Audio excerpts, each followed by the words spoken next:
Listen live everywhere you go on ESPN690.com. ESPN 690, a Cox Media Group station.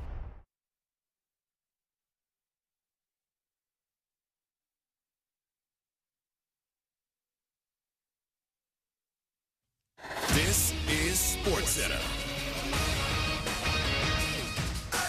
I'm Christine Lisi. Breaking news. Chiefs defensive tackle Chris Jones landed on the COVID-19 list one day after receiver Josh Gordon was added to the list. It's not yet known whether either will be available for a pivotal matchup against the AFC West rival Chargers on Thursday. 8 Browns players, including 4 offensive starters on the COVID list, among them receiver Jarvis Landry. Cleveland, game out of first in the AFC North and is 8th in the AFC, plays the Raiders on Saturday. Saying he wants to do the right thing for the team and the city, Jaguars owner Shad Khan told reporters he won't make a hasty decision on coach Urban Meyer, but because of off-field distractions and the on-field product, Meyer needs to be shown the door now, believes ESPN's Mina Kimes. I have yet to hear a compelling reason for why Urban Meyer should continue to be the coach of this football team. Is there a football one? Obviously, the record speaks for itself. Trevor Lawrence's lack of development speaks for itself. The sloppiness on offense speaks for itself. Urban Meyer speaks for himself when he constantly defers blame. NBA Nets forward Kevin Durant, ankle soreness, questionable tonight against the Raptors.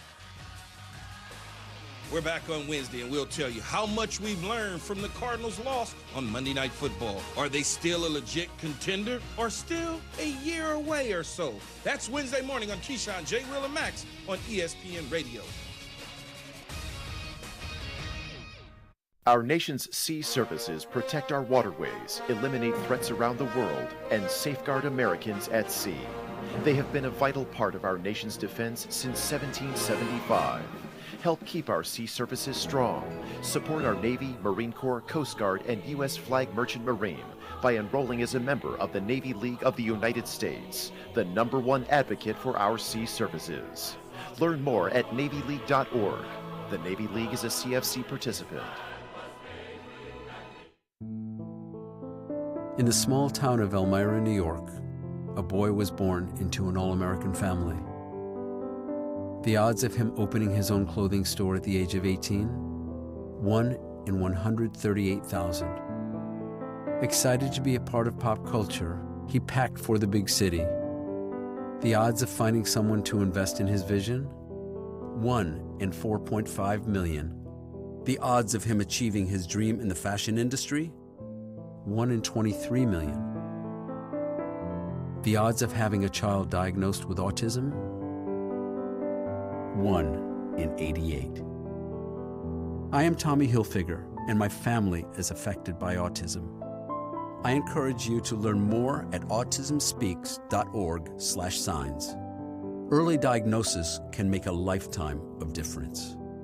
Brought to you by Autism Speaks and the Ad Council. You don't have to visit Buffalo to get fresh, delicious, mouth-watering wings made to order. Just go to the Extreme Wings nearest you. Extreme Wings is where the locals have been going for the freshest, never-frozen, world-famous hot wings since 1999. Dozens of flavors to choose from. Full liquor bar, happy hour specials, state-of-the-art TVs on every wall. After the game, after work, for lunch, for dinner. Make it extreme. Check out their award-winning Pit Road wings. Oh, they're so good. They are grilled to perfection with extremely secret seasoning. Looking for a family-friendly sports restaurant that can accommodate large parties? Well, look no further. You can take the entire team to Extreme Wings after the game, where all kids' meals are just $6.99. Come celebrate the grand opening of Extreme Wings' newest location. That's Roosevelt Boulevard near NAS Jax. Extreme burgers, salads, wraps, and of course, world-famous Extreme Wings. Do what the locals do and make it extreme. Extreme Wings' newest location on Roosevelt Boulevard near NAS Jax, or visit a location near you.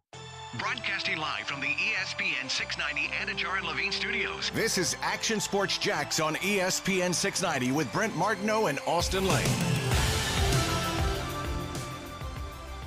Hey, welcome in Tuesdays at Top Golf. Brent Martineau, Austin Lane, Action Sports Jax on ESPN 690. You can tell it's a holiday season. It's busier and busier. Place is packed today here at Top Golf. Yeah. A lot of events going on around the holidays, Christmas parties and the like. And so come on out, say hello. We'll be here until 6 o'clock each and every Tuesday, I think with the exception of the Tuesday after Christmas, in between that Jets and Patriots game. We're going to be out of town. I'll still be doing the show, but it'll be from out of town, so it won't be from here at Topgolf. But otherwise, been here every Tuesday during the football season. We'll continue to do that all the way up until the end, which is nearing for the Jacksonville Jaguars. Still 4 games to go. You know, that 17-game season, we didn't realize it would be the longest season in the history of the franchise for other reasons, too. Well, I mean, it's felt like that, I feel like, since week 8. But, yeah, we're out here right now for sure. Yeah, I mean, you know what's made this kind of a long year? Not only the record, 2-11, everything else going on, the day-to-day that everybody knows about, but also the fact that it didn't stop. There was so much excitement and kind of stuff to talk about with Trevor and Urban and all this other stuff in January, February, March, April. You know, there always is stuff to talk about Jags offseason. But it just felt ramped up a little bit, right? No, for sure. Because of everything going on and then that hope that everybody had. And now that's dissipated. It's 2-11. Jags have a home game here and then the final one against the Indianapolis Colts. And now obvious other reasons why the season feels long. But it's been a long year for everybody in Jacksonville in terms of the Jacksonville Jaguars. Did you have fun yesterday talking about Urban Meyer nonstop? Yeah, I mean, it was a 3-hour Urban Meyer, kind of opinion show, but it was great. I mean, we had a lot of phone calls. We had calls from both sides. So me and Casey had to hold it down. We may have had some people that disagreed with us a little bit, but that's all right because you know what we do, Mutombo, get out of here. So it was all good, man. We heard from a lot of sides, though. It was good conversation. It was fun. And that was the crazy thing about the whole day was, like, you came in for the first hour, and then obviously you had a sit-down with Shad Khan, or at least that's what I was told. And then imagine my surprise. I'm not sure how Casey feels about it, but imagine my surprise when I get online this morning and I see Gene Fournette posting about 20 minutes about being on the yacht. I'm like, oh, that's cool. Gene Fournette must have got VIP access to the Kismet. And then imagine my surprise when I find out that there was a media party last night that I must not got invited to. But that's all right because we had to hold down the show, and that's what we did. Yeah, I mean, listen, by the way, it's shame on you for not seeing me share about it instead of Gene Fournette first, but I'll ask you about that later. Shout out to Gene Fournette, man. That guy's showing a lot of pictures of that yacht, so that's what I saw first. So anyway, we were on the Kismet yesterday. 14 years I've been around, haven't been on the Kismet. Cool. So that was cool, but it was an informal, very informal discussion. Mm-hmm. And here's how this started. Just give you a little background. Sure. Many of us request when it's going to be the 10-year anniversary. Today's the 10-year anniversary of Shad Khan being the Jags owner. And so over the years, I've done sit-downs with Shad at different milestones, or maybe it's a couple times a year. I sat down with him right before the draft earlier this year, leading into the Trevor Lawrence draft pick. And done it at Super Bowls. We've done it down at owners' meetings. We've done it in London. I mean, so a lot of different times over the years. So he's been accessible from that standpoint. He's not accessible a lot, but he's been willing to do that, at times. And so we know what was going on here. There's a lot going on these last couple of weeks. The record's not good. And so I was kind of wondering how they would deal with this part of it because it is 10 years. I think that is a milestone. I think if you're going to own something or you're going to be a part of something for a decade, especially at this high level, high profile thing, it's a milestone. And obviously the record hasn't been good. So would he be willing to talk about some of that? Yep. But this was more, by the way. So we requested it, and I think other people did too. And this somehow turned into probably a handful of people to maybe a little bit more to make them accessible to everybody that covers them on a beat. We talking handful, like maybe 12 to 14 people? Well, I think it started out as probably 5 to 6, yeah. And then it ends up ballooning to, I would say, between 15 and 20. Yeah. Listen, there was that's some big hands for a handful. There was a little angst on my part. I played the old guy in town to say it took me 14 years to get on the Kismet. It took some of you guys that have been in the market for 18 months to get on the Kismet. Sure. Yeah. Have you been on the Kismet? Sure haven't. You weren't as a player? Would have loved to see it last night, especially with this weather now cooling off a little bit. Nice little St. John's River breeze going. But it's all good. I'm not mad about it. All you have to do is put in a request. Casey, did you know about this?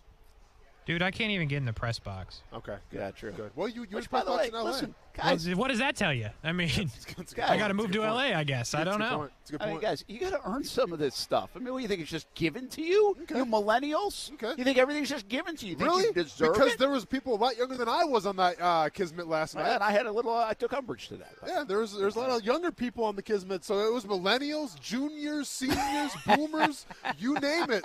There was a party on the Kismet, and I guess my invitation must have got lost in the mail. But imagine my surprise this morning. So I will say this. So it was under the idea of 10-year anniversary. Sure. And obviously the events of the last, really this year, but especially this last weekend where everything boiled even more somehow with Urban Meyer. Horrible that was addressed. Yeah, that was addressed as well. So I will say this. I mean, these are tricky situations. We know the fans are tired. We know the fans are mad. It's hard to have a celebration, kind of thing when people are mad about the football team and the wins and losses. But you know me too. I'm not gonna flip-flop here. I've been very negative lately the last few weeks. I don't like what's going on here with Urban Meyer. We've talked about that. I think I'm wrong about Urban Meyer from the early going. I admitted that yesterday. Those conversations are going to continue. I think they're giving us nothing right now from a football standpoint to be very positive about.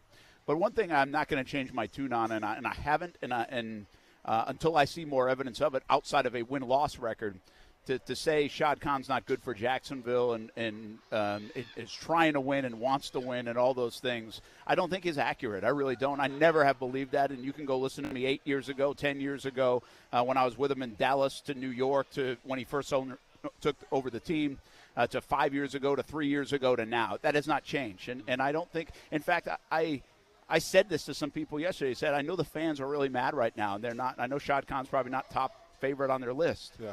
But if you polled the people on the Kismet yesterday that were talking to him and with him about this football team a little bit and about the city of Jacksonville and everything else, there's nobody that's walking away there saying this guy doesn't want to win and that doesn't care about winning and all that stuff. He's a little baffled, I think, at times, too, that he hasn't been able to get it right. Sure. But he also has perspective that few of us can get to. I mean, it's a guy that came to the United States at 16 years old and built this all by himself, and he continues to refer to, if you look at Gene Fournette's article last week and also yesterday, he refers to, listen, there are bumps in the road. They just never made the headlines and the front pages on my way to doing very well, you know. Yeah. So this is just a very more public not doing well in his regard. So I think that was one of my takeaways, and I know the fans don't want to hear that, right? Sure. I said last week when we interviewed James Robinson, one of the things that really struck me about covering this team and about how everybody reacted to that interview on Jags Report Live is I think fans heard what they wanted to hear. They wanted to hear somebody say, yeah, I got benched. What are they doing? Yeah. And James, in a nice way, kind of said that, what we all knew was happening, and he was able to verbalize that and say that. And I think that's why people took to that interview. Well, I think just the opposite a week later. We're going to talk about Shad Khan a little bit, and I think he is a good owner. I think he has a lot of good qualities. I think he really wants to win. I think he cares about the city, the fans, everything else. But it's really hard for me to sit here and say that because there's not a lot of evidence on the win-loss column over the years, and I don't think that's what you want to hear right now. Well, that's the biggest thing is, I'm sure Urban Meyer wants to win. I'm sure every single guy in that locker room right now, they want to win. Obviously, Shad Khan wants to win. But if you add up the wins and losses the past decade, it has not been good. It's been astronomically bad. So, yeah, I mean, I think any owner would want to win. But the issue, and I think what fans are tired of and fed up with is the fact that there has been a lot more losses than there are wins. Yeah, and of course, the owner has to wear that. And he doesn't run from it. He doesn't. And now the question is, from a football standpoint, we'll get into some of the other stuff, but from a football standpoint, is he willing – Is he going to decide that this isn't going in the right direction? You said, I think we've all said it. He's not making a move. You could make a move, and I think people would want you to make a move, and it might not be working, but he's not making a move with 4 games to go. It's just not his MO. I said that he should have made a move. Yeah, you should. Yeah. But he's not. Yeah. And I think the reality is, I think you might say he should, yes. But I think the reality is he's not. It's just not his MO. I mean, it just hasn't been, and he's going to sit down after the season and figure this out. I think he's kind of verbalize that as well. And again, you don't have to agree with that. We all might think this isn't going to work out, but I think that's just what it is. The reality is, listen, we want them to win more too, and they're not. But I think he's going to evaluate everything. And go ahead. Let me ask you this, though. If Houston comes in to Jacksonville and embarrasses the Jacksonville Jaguars, will there be some move under some circumstance? I'm not saying head coach, but anything, nothing. No, I don't think so, Austin. I think we've been here before on this, like those kind of conversations. We may not have been here exactly where we're at, but we've been at some of these conversation points where it's like, if he has to pull the trigger if they lose this one. He has to pull the trigger. I mean, they've had a lot of bad seasons like that, and obviously that's not a good thing. Yeah. But I just don't think we see that. We don't see Shad Khan do that, and I did not get the feel that's going to happen coming off last night. Now, what I did get the feel of, maybe different than some of my peers that were there, and I think a lot of people kind of, amongst ourselves after, we were like, some people were saying, hey, Urban's going to come back. Like, I think he's going to be patient with him. He's going to give him another chance. That's kind of what he's done. I didn't feel that way. I did not feel that way. Now, I'm not saying succinctly he's not coming back. Okay. But I am totally after last night, still, I'm a 50-50 guy on Urban Meyer coming back. Okay. And, again, you do have to look at the track record a little bit. He's been patient with people. The bottom line is he signed Urban Meyer to a lot of money and a long-term deal, right? It's a big deal from a business standpoint. Sure. Do you pull the plug on a guy in year one? That's a big decision to make. Even if you don't think it's going in the right way, that's still a big decision to make. I know on Twitter and everywhere it's an easy decision to make. I don't think it's as easy for the guy who's actually pulling the trigger on the move. Okay, but Shad Khan's been patient, yes, when it comes to wins and losses. Shad Khan has not been patient when it comes to bad optics of making this team look miserable in the national light. Whether it's Tom Coughlin, whether it's the whole Jalen Ramsey stuff, Shad Khan has pulled the trigger pretty quickly when his team is underneath the bus looking bad. This is a circumstance right now where if you turn on ESPN, if you turn on the national media, they're ripping apart Jacksonville right now. Right now, the Jacksonville Jaguars are the joke of the NFL. There's teams with worse records out there. Doesn't really matter. The Jaguars are the joke of the NFL right now. I got to feel that rubs Shad Khan the wrong way. I get being patient with wins and losses because you feel like, all right, eventually you get the right players, the coaches get acquainted, and you start winning games.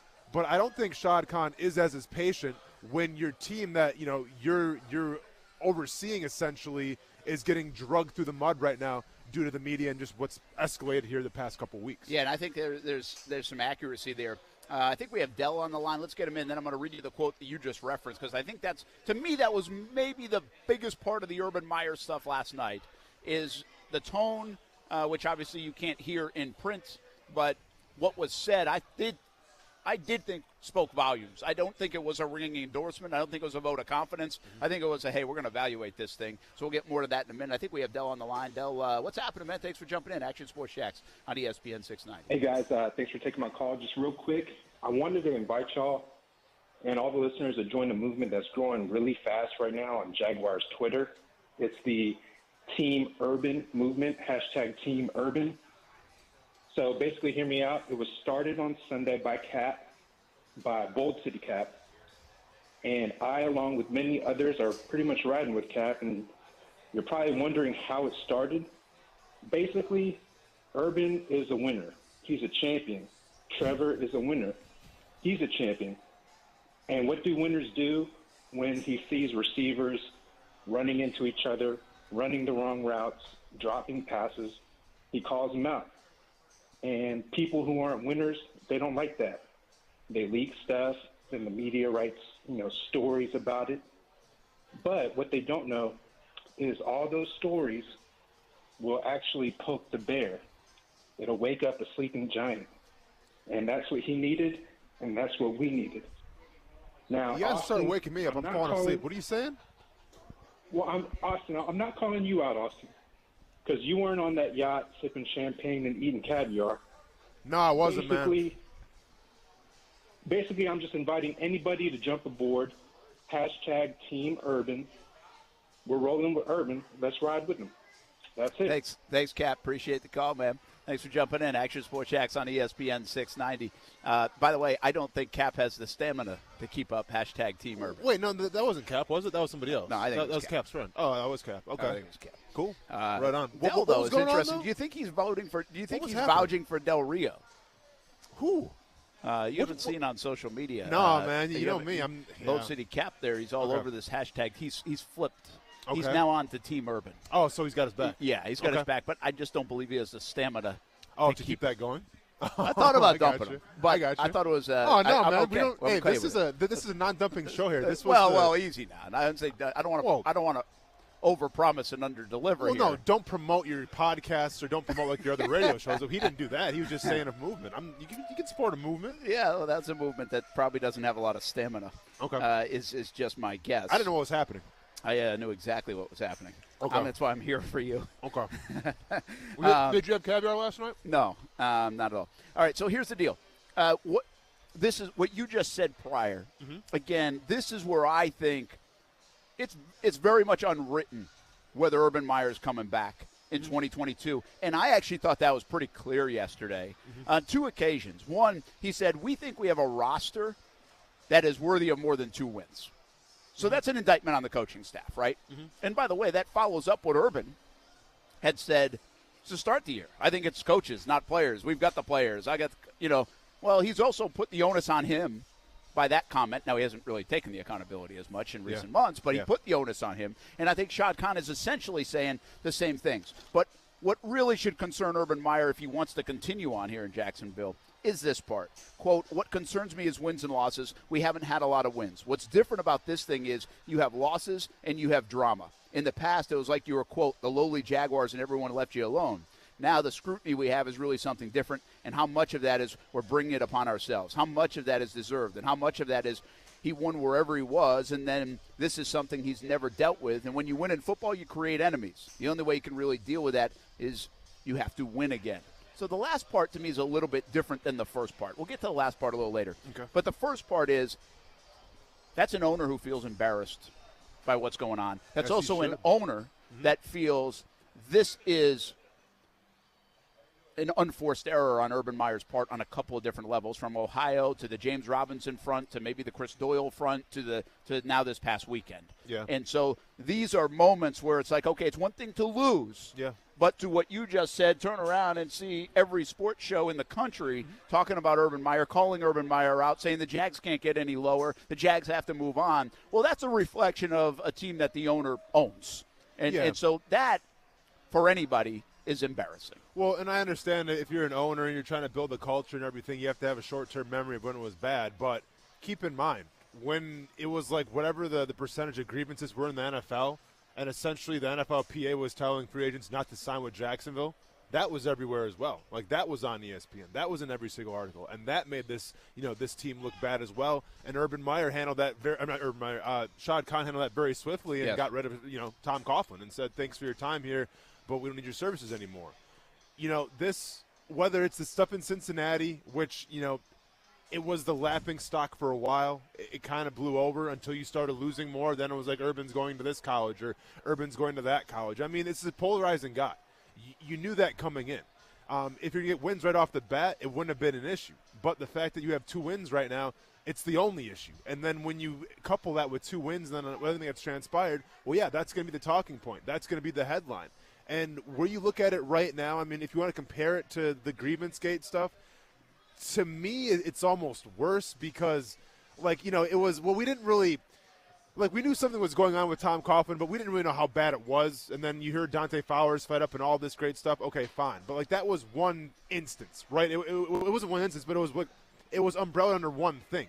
Here we're hearing about coaches getting chewed out. Here we're hearing about players leaving practice, and then you see it in the media as well. You see it in the press conferences where, well, was Cisco on the field or not? Why isn't James Robinson playing? So, this issue is coupled by so much more than just one issue where I think it makes this team look even worse because you can't just point to one thing.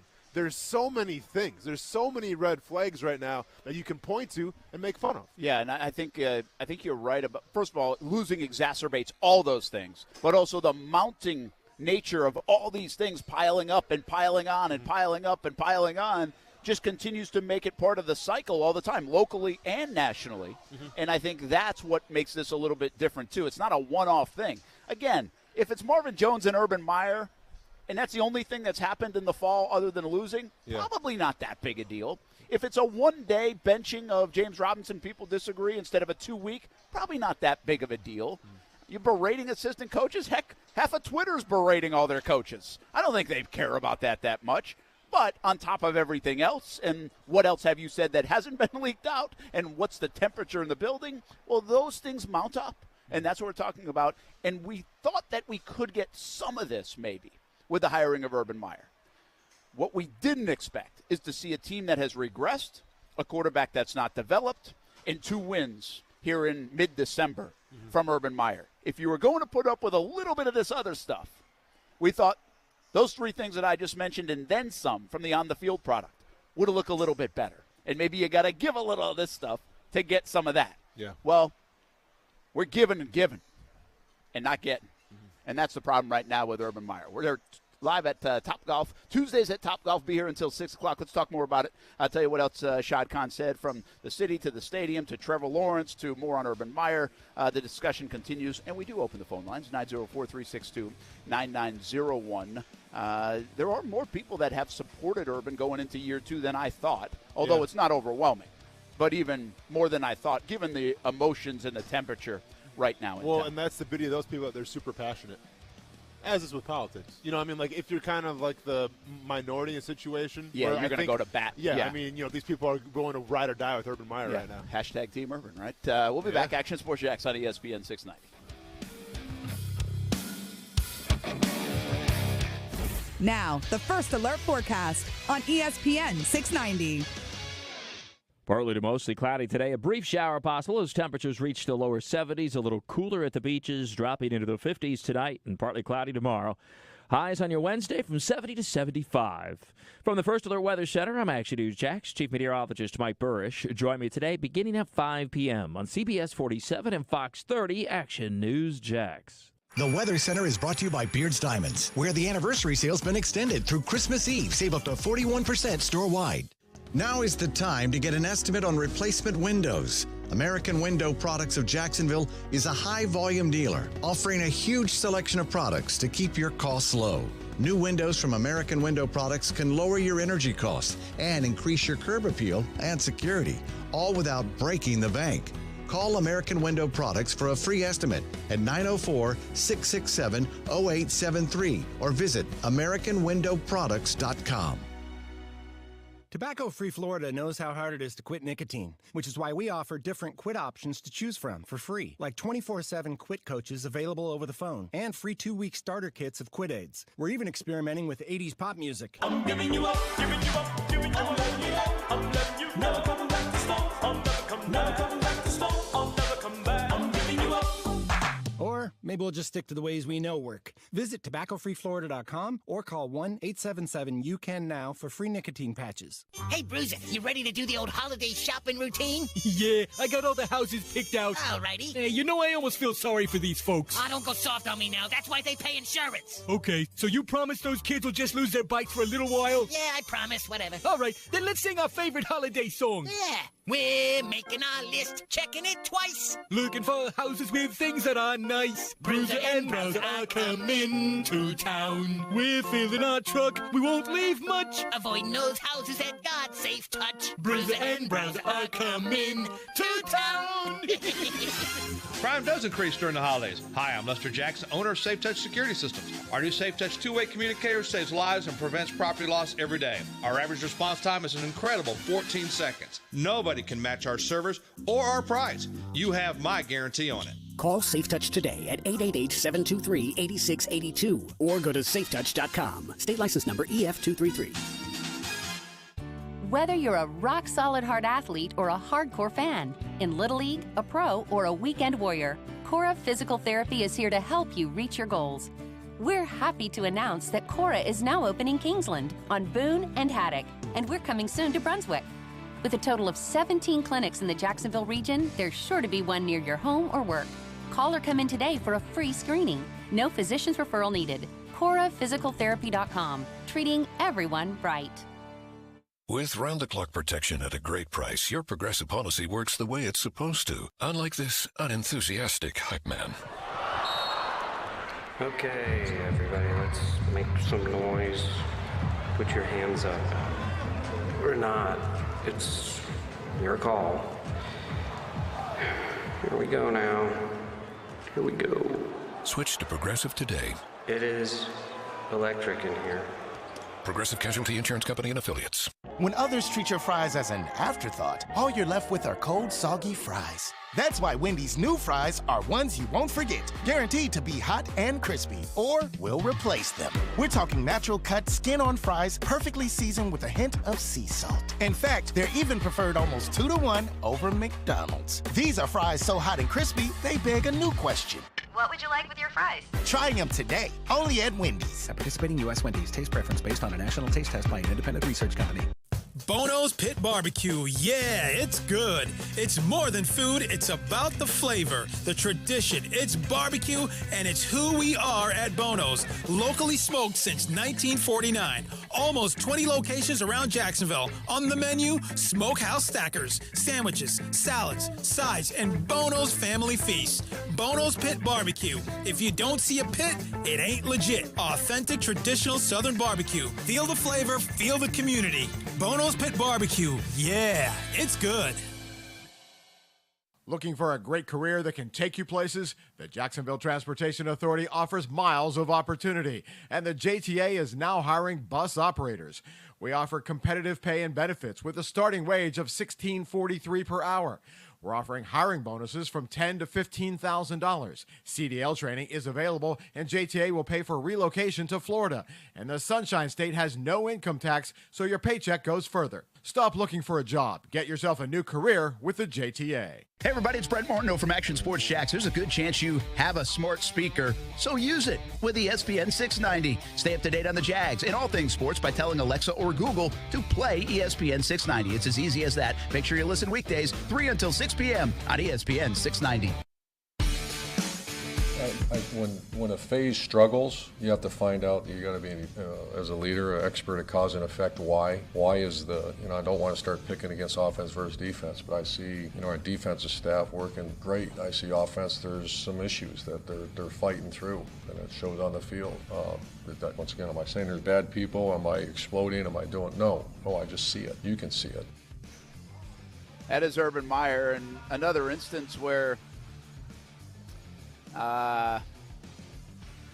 I just don't know if it's. I think he actually spoke the truth there. Right? I mean, Urban Meyer's basically saying, hey, defensive guys are doing a pretty good job. Yeah. The offensive guys are not. Yeah.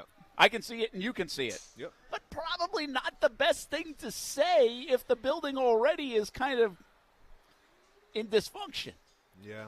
And I do believe, I think that was a fair assessment. But I just wonder how many coaches would do that in that spot. I said this a little bit yesterday. It's would you answer some of these questions the way, would you even give it time? Most people just say, I ain't talking about that. Next question.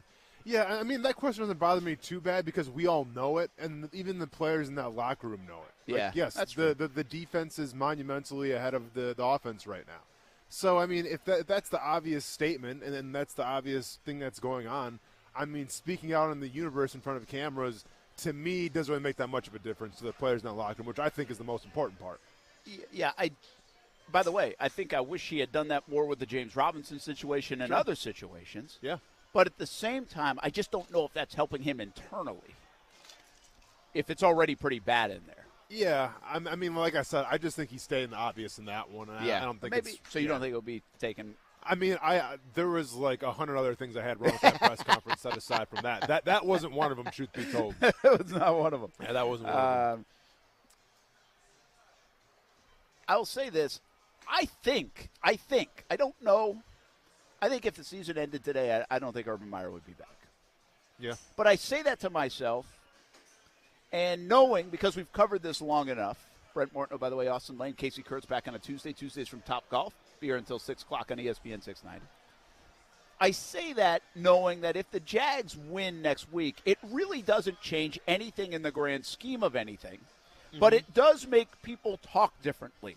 It makes people feel differently. Wins do that, even at 2-11. And I know you're saying, Brent, it doesn't change anything. I agree with you. I don't think it changes anything. It shouldn't change anything. But winning does do that. And then if they were to win against the Jets, well, that too. Now all of a sudden you're looking at an owner who is very usually patient, sits back a little bit and then assesses, doesn't rush to judgment, not impulsive, not emotional when it comes to these decisions. And now at the end of the year, they've got 4 wins. So they won 2 out of the last 4. Listen, we've done this before. I know how this works. And so that's why I say if it ended right now, I think given the embarrassment that's all over national TV, all the discussion around here, even have the most positive people in town sometimes being the most negative over the last few weeks, I think it's reached a boiling point to where if this was January 10th, I don't know if he'd be coming back. I really don't think he would be. I don't. But I am not committed enough to that to say that can't change between now and then. And that, Austin, doesn't even have anything to do with him, like, rescuing it in some great way. Do you think Houston is that big of a game, though? I think it's a big game for him. Okay, because I felt like the win against Buffalo was a lot more monumental than the win against Miami was. I do. I think you're right, but nothing had snowballed to this point. I mean, just given the last 3 weeks, if you could get a win, and again, you know what wins do. Oh, no, wins make everybody feel so much better in there. I know what wins in the locker room do for sure. Yeah, I mean, from the locker room standpoint, that could make a big difference. From the optics and everything, I don't think beating a 2-11 Houston Texans team at home is going to make that much of a difference from our vantage point. I agree, but all we're working on right now is feel. Sure. And right now it feels really bad in Jacksonville. Horrible. Like really, really bad. Yes. Like embarrassingly bad to everyone associated with the organization. Yes. That is a fact.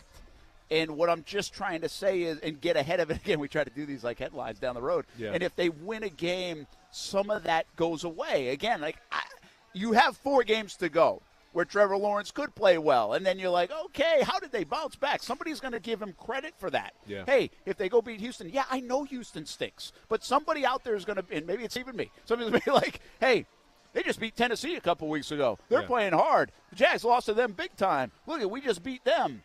Hey, we're seeing players hugging Urban Meyer in the locker room after a win. Yeah. You know, I know how this works. So what I'm telling you is if the season ended today, I really do think he would be gone. I do. I get that sense. But I don't know if it's certainly not decided. 100% I can say that. Mm-hmm. And I just think there's time for the feel of everything to subside enough to say, well, let's look at the big picture here. And so I wouldn't sign up for putting my house on it. I'm just telling you that. I got you. Well, because I think you're already down 2 of those right now. But it's been a good year in the crypto world. So all right, man. So we all good then. It back. We're all good.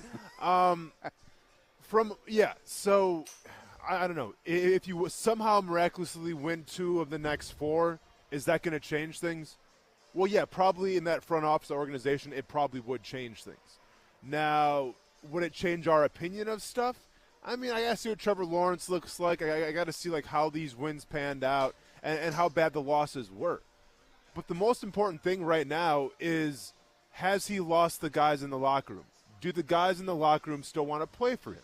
Now, he purveys the fact, whether he's, in arms with guys during the national anthem or saying in press conferences how him and Marvin Jones are fine and they're joking about the whole matter. I mean, that's what he says. But then you hear other reports, conflicting reports saying, well, players are fed up. There's agents talking and yada, yada, yada. So, I don't know. To me, that's the most important part. And that's what Shad Khan's going to have to, take into consideration here.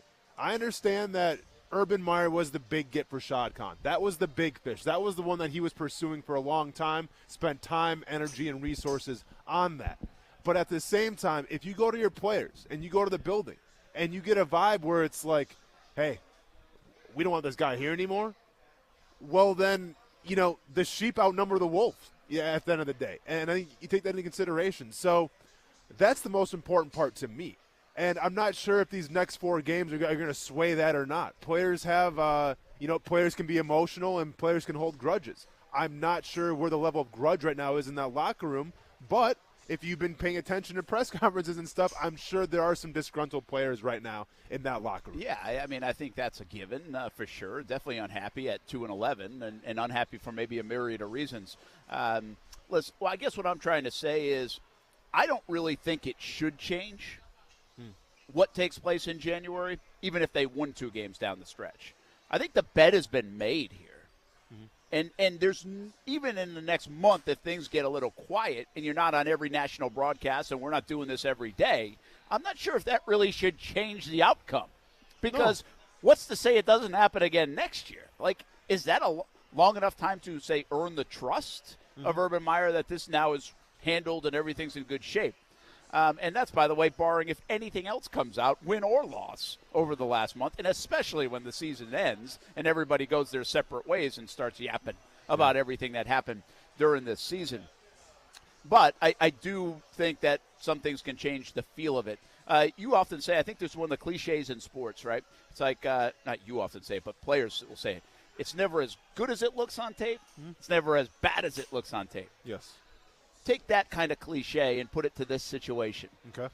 Is there a chance it's not as bad as it sounds and looks because, one, Urban is a polarizing figure. Sure. And two, everybody's piling on and can't wait to pile on. 3, they're 2-11. Like, so would you subscribe to maybe it's not as bad as we're all making it sound now that everybody's saying it? So let me ask you this.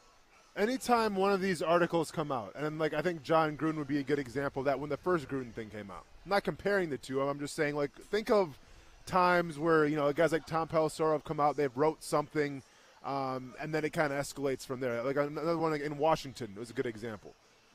When have those articles ever come out and it was like, oh yeah, that wasn't really truthful. That was more of just a couple of disgruntled employees, or maybe a disgruntled player, or maybe an agent that wasn't happy with the contract, something like that. How many times has that happened? It's happened. Oh, not a lot. Okay. Yeah.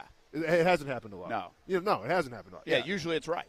Correct. Yeah. And that's my point. Where is there a possibility that, it's not even a quarter as bad as we think it is? Sure, there's always a possibility. But if I let history be the indicator, if I let everything I know about the business be an indicator, and if I look at the sources of who's revealing this information be the indicator, I think it's just as bad, if not worse, than we're hearing right now. Yeah, and, and I would agree. Yeah. I'm just asking you, I mean, that's a football cliche, right? I mean, it's not as good as it looks, not as bad as it looks. Quite frankly, I think there are some of these games, like the Rams game, that was as bad as it looked. Yeah. I think that offensive line last week played as bad as it looked. Yeah. I don't know. So I'm not sure that cliche always fits is my point. I understand it's kind of a mantra sometimes from a mental state, and so I just figured I'd apply it to this situation. I guess what we're thinking about then, I just asked this question, can he salvage it in any way? Like, so if wins are wins the only way to salvage it now and change the feel, I guess? I guess you get 2 wins, or maybe you somehow – I'm not even sure getting the next 2 is the right way. It might be getting the last one of the year and one of these next couple of weeks to salvage the feel and maybe some good Trevor play. I mean, can Trevor still save him down the stretch? I mean, Trevor can help amplify the situation and make it better, but I don't think there's any saving the situation right now. Once again, I mean, if Trevor goes out there against Houston, throws 3 touchdowns, 4 touchdowns, let's say Marvin Jones is mad. Is that going to make Marvin Jones not be mad anymore on Urban Meyer? Yeah. Is that going to be James Robinson not be bitter anymore, maybe towards the situation in terms of playing time? Probably not. So there's only so much Trevor Lawrence can do. Now, take Trevor Lawrence, throw some throwback jerseys in there too, like a jersey reveal. Well, now maybe we're talking. But nobody wants to listen to me ever, so that's fine. Then you guys keep on having bad PR. Don't invite me on the Kismet. I'm just throwing $1 million ideas out there, and you all don't want to listen. It's all good, though. Hey, too bad. Too busy giving away 20 grand in the sand. I mean, that's what you got. Oh, hey, the people came out to that one now, though. Tell you what. You want to talk about – I don't want to go there. That's fine. I ain't going to go there. I ain't going to go there. I'm like, how many people are going to – I'll save you. Let's go to break. We had hundreds from Top Golf. Hundreds of people out there. From Top Golf. Were they all on hashtag Team Urban? Tuesdays from Top Golf rolls on. Shad Khan said something, when you win, you get enemies. Is that true? And Brady Quinn kind of said something similar today, like this is a gotcha campaign, potentially, on Urban Meyer. Do we got the Brady Quinn audio? I think Casey could possibly. Yeah, let's go ahead and wrangle that bad boy up if we can. Let's go ahead and wrangle that up a little bit if we can, well, please. maybe we'll do that. What did Brady Quinn say? And a little bit more on what Shad Khan said about Urban Meyer and more from the Kismet conversation. When we come back, Action Sports Jax on ESPN 690. This is Action Sports Jax. I think I'm getting closer and closer to doing the anatomy of the screenplay. I mean, what the hell? I mean, why can't we run a screen in Jacksonville for 14 years since I've been here? 14 freaking years we can't run a screenplay. And then on defense, we can't stop the damn thing. They can't stop a screenplay. We can't run a screenplay. What is going on in Jacksonville? I mean, it's unbelievable. They run screenplays in high school. What can give you a competitive edge in today's red-hot housing market? Rocket can. That's because Rocket Mortgage can give you a verified approval. It could help your offer stand out. Because when you find the perfect home, you don't want to lose it to anybody else. Rocket Technology provides a rock-solid verification of your income, assets, and credit, giving sellers and their agents greater confidence in you.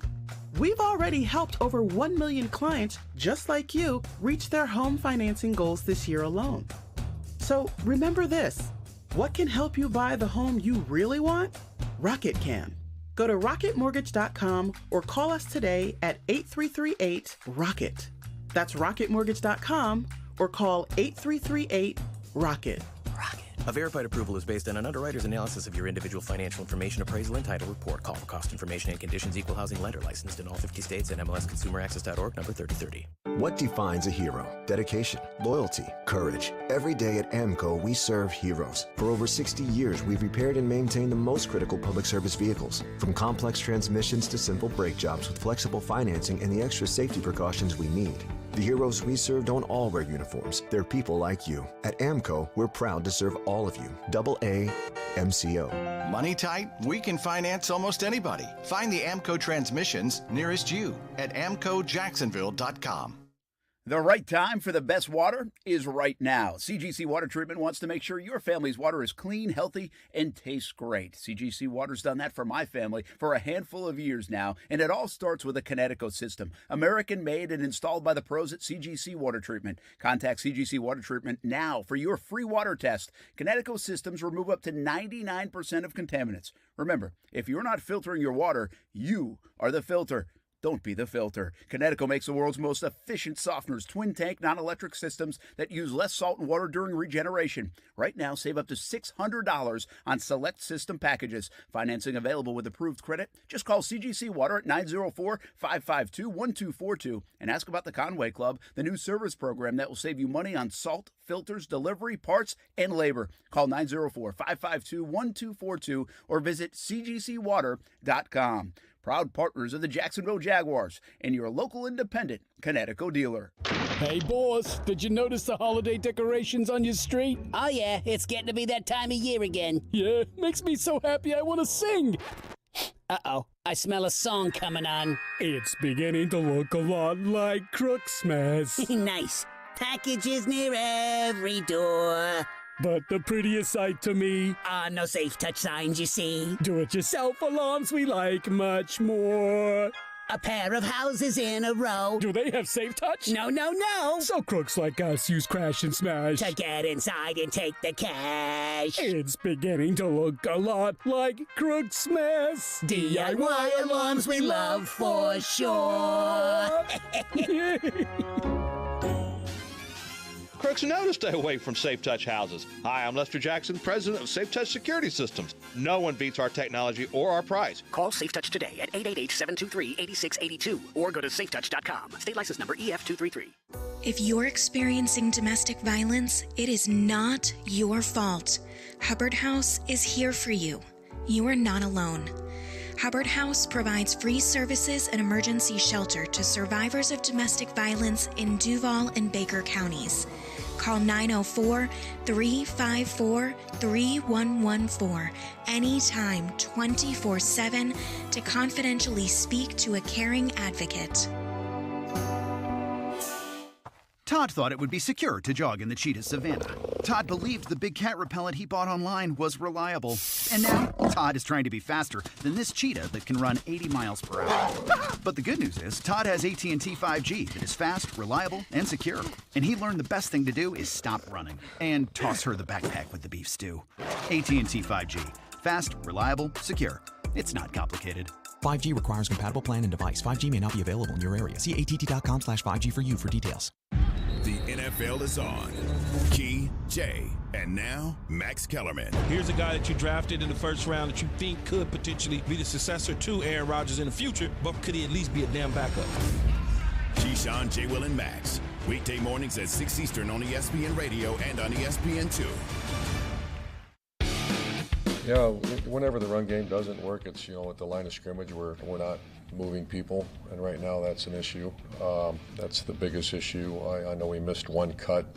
We had a chance to jump cut behind and get some positive yards. We had a couple positive yards and a holding penalty, brought one back. So it always starts at the line of scrimmage, and then if there's a missed cut, which we had both of those, and we struggle when we can't run the ball. That's 2 weeks in a row. I really struggle when you don't try to run the ball. He he really is hammering Bevel this week about the runs and what he said, and he's not saying by name, but the lack of running game, and it should be. It's interesting. I was watching the game, and I guess I got so consumed over the last couple of weeks with James Robinson being benched, that I was like, okay, at least he's in the game, and I was like, it didn't feel as close as 10-0. But in reality, if you're playing a football game and for 40 minutes it's 10-0, you should have more than 6 carries with your best player. Even at the time, I think it was like 4 carries for him. Yeah, and I can't believe I have to go down this road, but Urban Meyer said right there, we're a better team when James Robinson gets the ball, right? I know that, you know that, our listeners know that, and obviously Urban Meyer knows that. He knew that before the game, too, in Tennessee, correct? Yeah. Okay.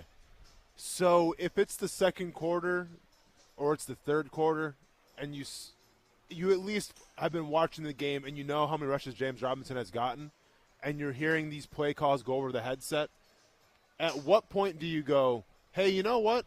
Let's give James Robinson the ball a little more, because when he gets the ball, this offense does better. At what point in the game do you do that? And I get, you don't want to micromanage, that's fine. But once again, he just alluded to it. He just admitted it. This team is better when James Robinson gets the ball.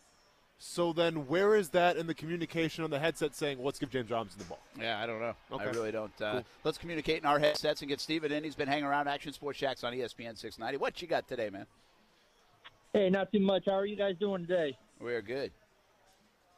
I'm gonna put my 2 cents in on this, and that caller before, God bless him for trying to keep that group together. I thought it was a cult. I honestly think it should be a done deal because, Austin, you played the sport. These leaks he's talking about, apparently he doesn't understand because, it's his first time in the NFL. Players talk to other players on teams. Coaches talk to other coaches on teams. They even talk to their agent.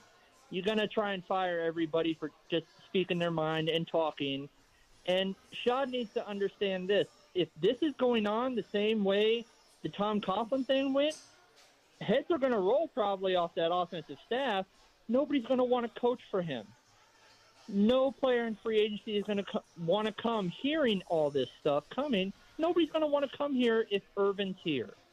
So I think he should just pull the plug, especially if they get bulldozed by Houston at home this Sunday. All right, well, appreciate it. Appreciate it, Stephen. And by the way, I think a lot of people feel that way. I'm just telling you, don't really expect that. It's not going to happen in the season. If it happens, it will happen in January, but it's not happening in the season. I can pretty much, unless something crazy goes down and not a loss on the football field. Well, crazy things have gone. So, I So would be careful. Never, don't put your house on the line. I'm saying just from saying. a loss. They could lose 41-0 to Houston, and he's not getting. Don't say that. He's not. I'm just don't telling say you. that. I'm just telling you. Hey, can we play the Brady Quinn? You want to play Brady Quinn, or what you got? Well, yeah, I was just going to say with Stevens, agents do talk. Players probably don't want to come here right now. We kind of talked about this yesterday a little bit, where money always talks. Money does but talk. But at what point, though? Yeah. Right? And, I find it very interesting this season, right? The reason why we became infatuated with Josh Allen, the Jacksonville one, and why we became such fans of Josh Allen, because when it was bad, he came out and said that, he's Jacksonville through and through. Yeah. He wants to be here. How many players this year, through a 2-11 season, have said that? Now, maybe I missed some. Maybe I missed an Instagram post here or a tweet there. But I haven't seen a lot of players come out and said, hey, we're in this till the end. We're going to turn this thing around, and it's going to be a lot better. Yeah. Have you seen any of that? No. Well, I think that's very telling as well. Yeah. Let's hear from what Let's Brady Quinn said. Let's save it Oh, till you the wanna top of save the it? hour. Oh, okay. We're running up against it, so let's save it. Executive director, executive decision right I see there. Casey. I like that, I see Casey. All right, we'll hang on Brady Quinn, who I think just complimented the Jacksonville media. in a roundabout way. Okay. I mean, I heard a little bit of this. Yeah, I mean, Casey, how long is this clip? It's like 38 seconds. 37 yeah, seconds. Yeah, but Brady Quinn's heated. He's kind of got that.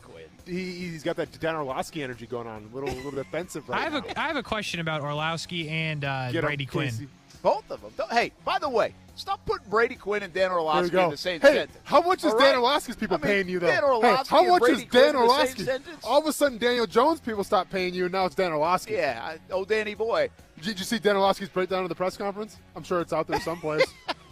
I want you to watch Trevor right here. I mean, I haven't seen this from rookie quarterback since Peyton Manning. The way he's handling himself in the press conference, I should be a head coach someplace right now, but I'm going to be on NFL Live. It's all good. Dan Orlovsky, what's up?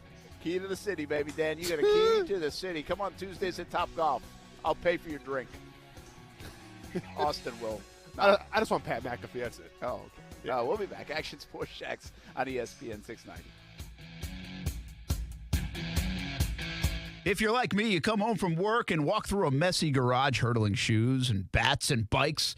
Well, get the Easy Garage solution that I got. It's called Easy Garage Solutions. One-of-a-kind monkey bar technology that will last a lifetime. Hang the bikes and the lawn equipment. Easy Garage Solutions. Shelving and overhead storage for boxes and bins. Easy Garage Solutions. Cabinets and flooring available too.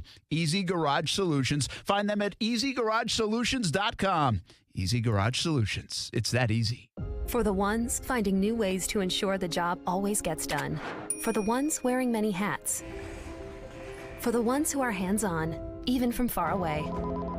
And the ones keeping business moving forward. We are Grainger, offering supplies and solutions for every industry, with 24/7 support and experienced staff at over 250 local branches. Call, click Grainger.com, or just stop by. Grainger, for the ones who get it done.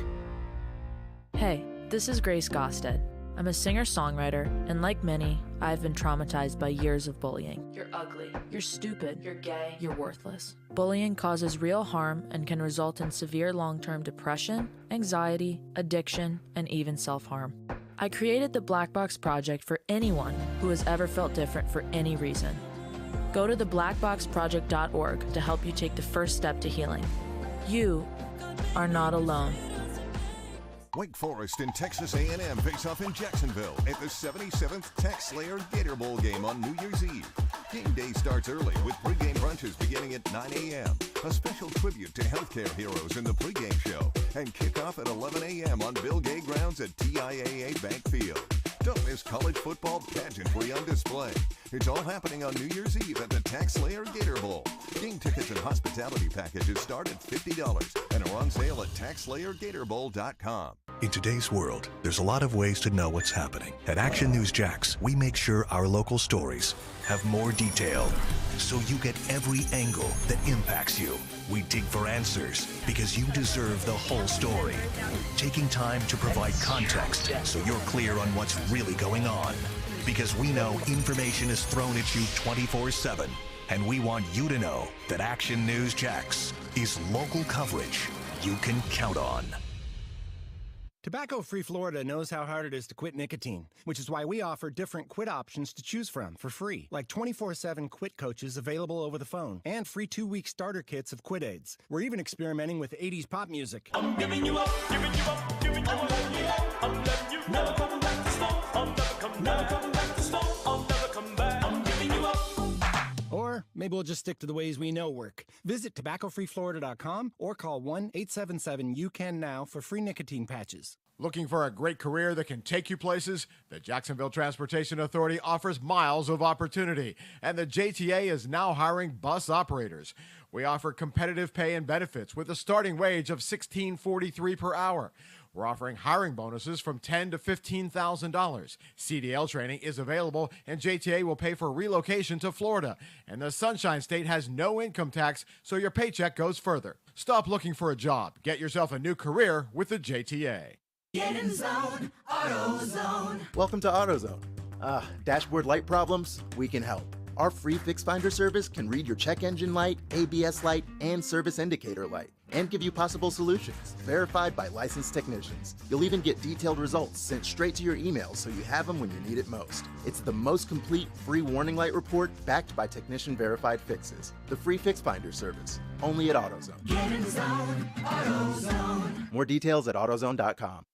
5G is here, but the big carriers want you to sign a pricey long-term contract to get in on the action. Well, no more, because Straight Talk Wireless has rolled out 5G coverage nationwide, with plans starting at just $35 a month with no contract. And get a Samsung Galaxy A32 5G for only $299, all on America's best networks. 5G coverage, 5G phones, less money. Straight Talk Wireless, no contract, no compromise. 5G capable device required, actual availability, coverage, and speed may vary.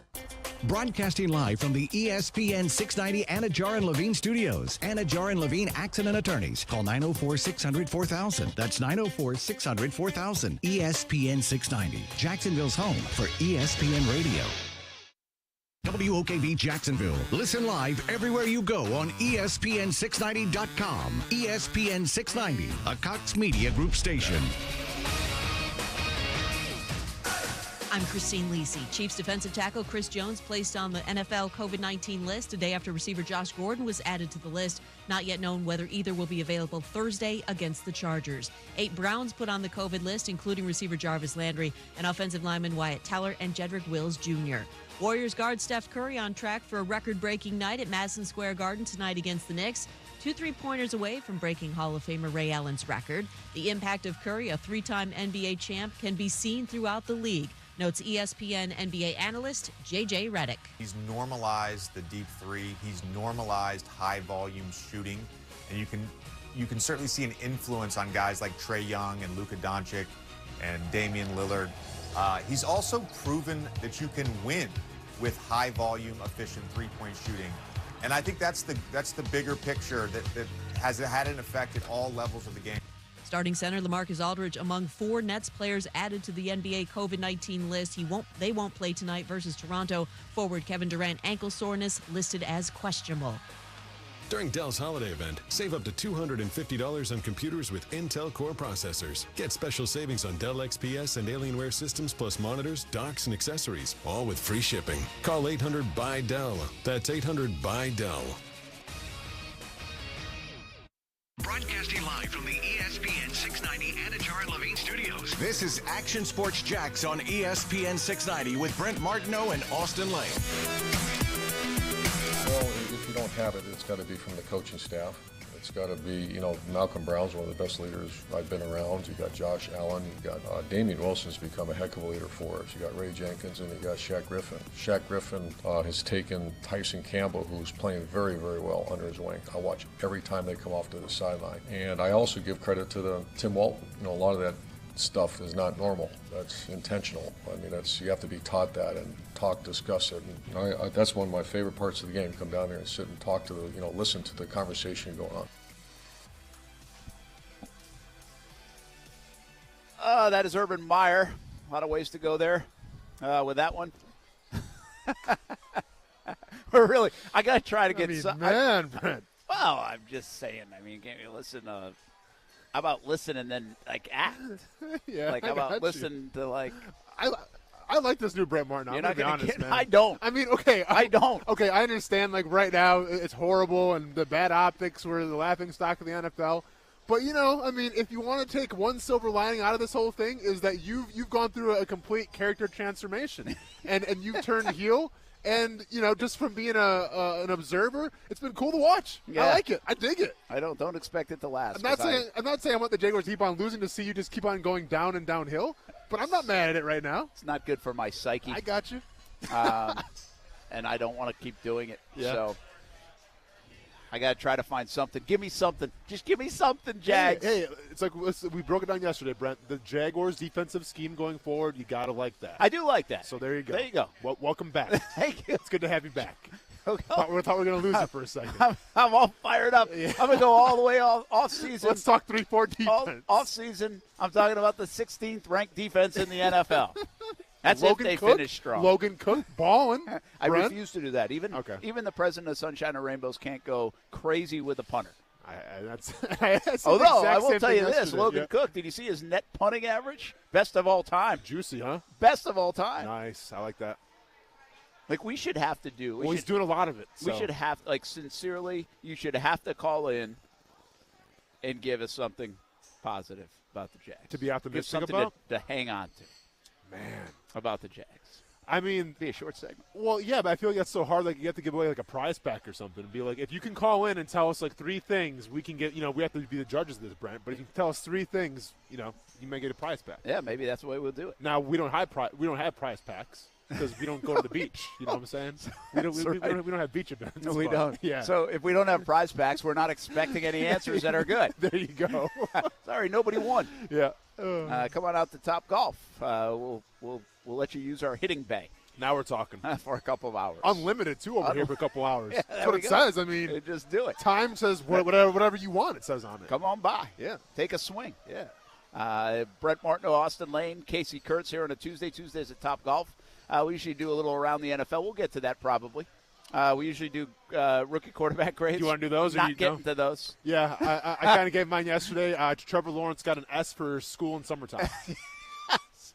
Teacher wants to see him. Hey, teacher's a little concerned about the progress. Yes. Gonna need you to come in for some summer school. Summertime reading. And as someone who had to come in and take summer school math, not the best thing to be doing with your summer. Just saying.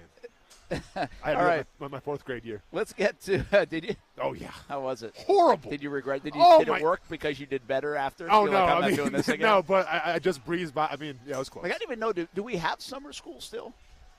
Like, is summer school That's a good thing? question. I don't know. Like, I don't know. Like, I'm sure there's, like, remedial something. Yeah, I think that's a word that's used. I've heard Steph mention at times. Yeah.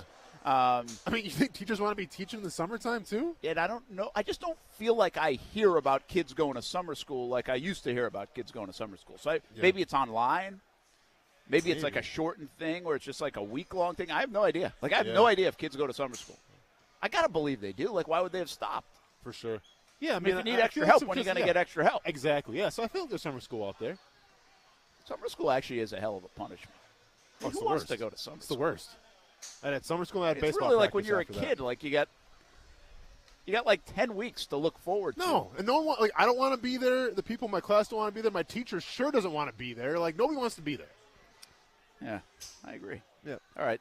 I don't know if we want to hang around Brady Quinn or not, but here's what Brady Quinn had to say as he, I don't know, somewhat defends Urban Meyer these days. I feel like the media has had it out for him in the first place. I know people who are personally and emotionally frustrated with the fact they haven't got as much access in Jacksonville, and people who have worked in that market for a long time and haven't got access to him, and so now they have an axe to grind. And that's how they've handled things in Jacksonville, purely because they haven't gotten a sit down or they haven't gotten time with them. Like, think about how catty that is. But that's how the media is now. Like, they use the power of the pen, or what you used to say, the power of the pen, basically like a vendetta just because their personal feelings are hurt, instead of being professional about it. What the hell is Brady Quinn talking about? And by the way, Brady Quinn, no access. I just spent last night on the Kismet. Brent was popping champagne with the owner last night on the Kismet. The Kismet. Yeah. No access. Talking lobster bisque. We're talking Caesar salads. Nice top sirloin. Grade A. You been on the Kismet, Brady Quinn? I haven't been on the Kismet, though, either. All right, sorry. Yeah, what was that? Brady Quinn, who does he know in the Jacksonville media? Well, he knows one guy that used to be in the Jacksonville media, now works from Fort Lauderdale. Okay. And still participates. Okay. Do I know him? Yeah, you do okay. too. Okay. But I don't want to. I don't want to make this about him. You can connect the dots. Okay. But this was like crazy. First of all, I think we should thank, with the media people, we should thank Brady Quinn for giving us that much love and respect because we have often been labeled the soft media. Yeah. But now we're too hard hitting for Urban Meyer. Asking those softball questions. I mean, we are just too hard hitting for Urban Meyer. Take it easy on Urban, Brady says. I don't get how, and I mean, I know I'm in this group too, but I don't get how, and I say you guys, but I'm part of it, but I don't get how we get accused of throwing Urban Meyer these underhand softball questions, and now Quinn wants to treat us like we're Jenny Finch throwing 100-mile-per-hour gas ball. I know it. I know it. Pick a lane, though. I don't get it. I mean, and by the way, the funny thing about all this, in my estimation, Austin, is I really think one of the major problems with the Urban Meyer regime right now is just the opposite, is that he has not allowed people in, and he has not made the relationships with people in town, and maybe even in the building, to at least get a perspective of that. Yeah. I can tell you this from my view. I've covered a lot of losing football around here. But even last night, when you do go get other people's perspective of what's being built, what they're trying to do, you don't have to agree with everything.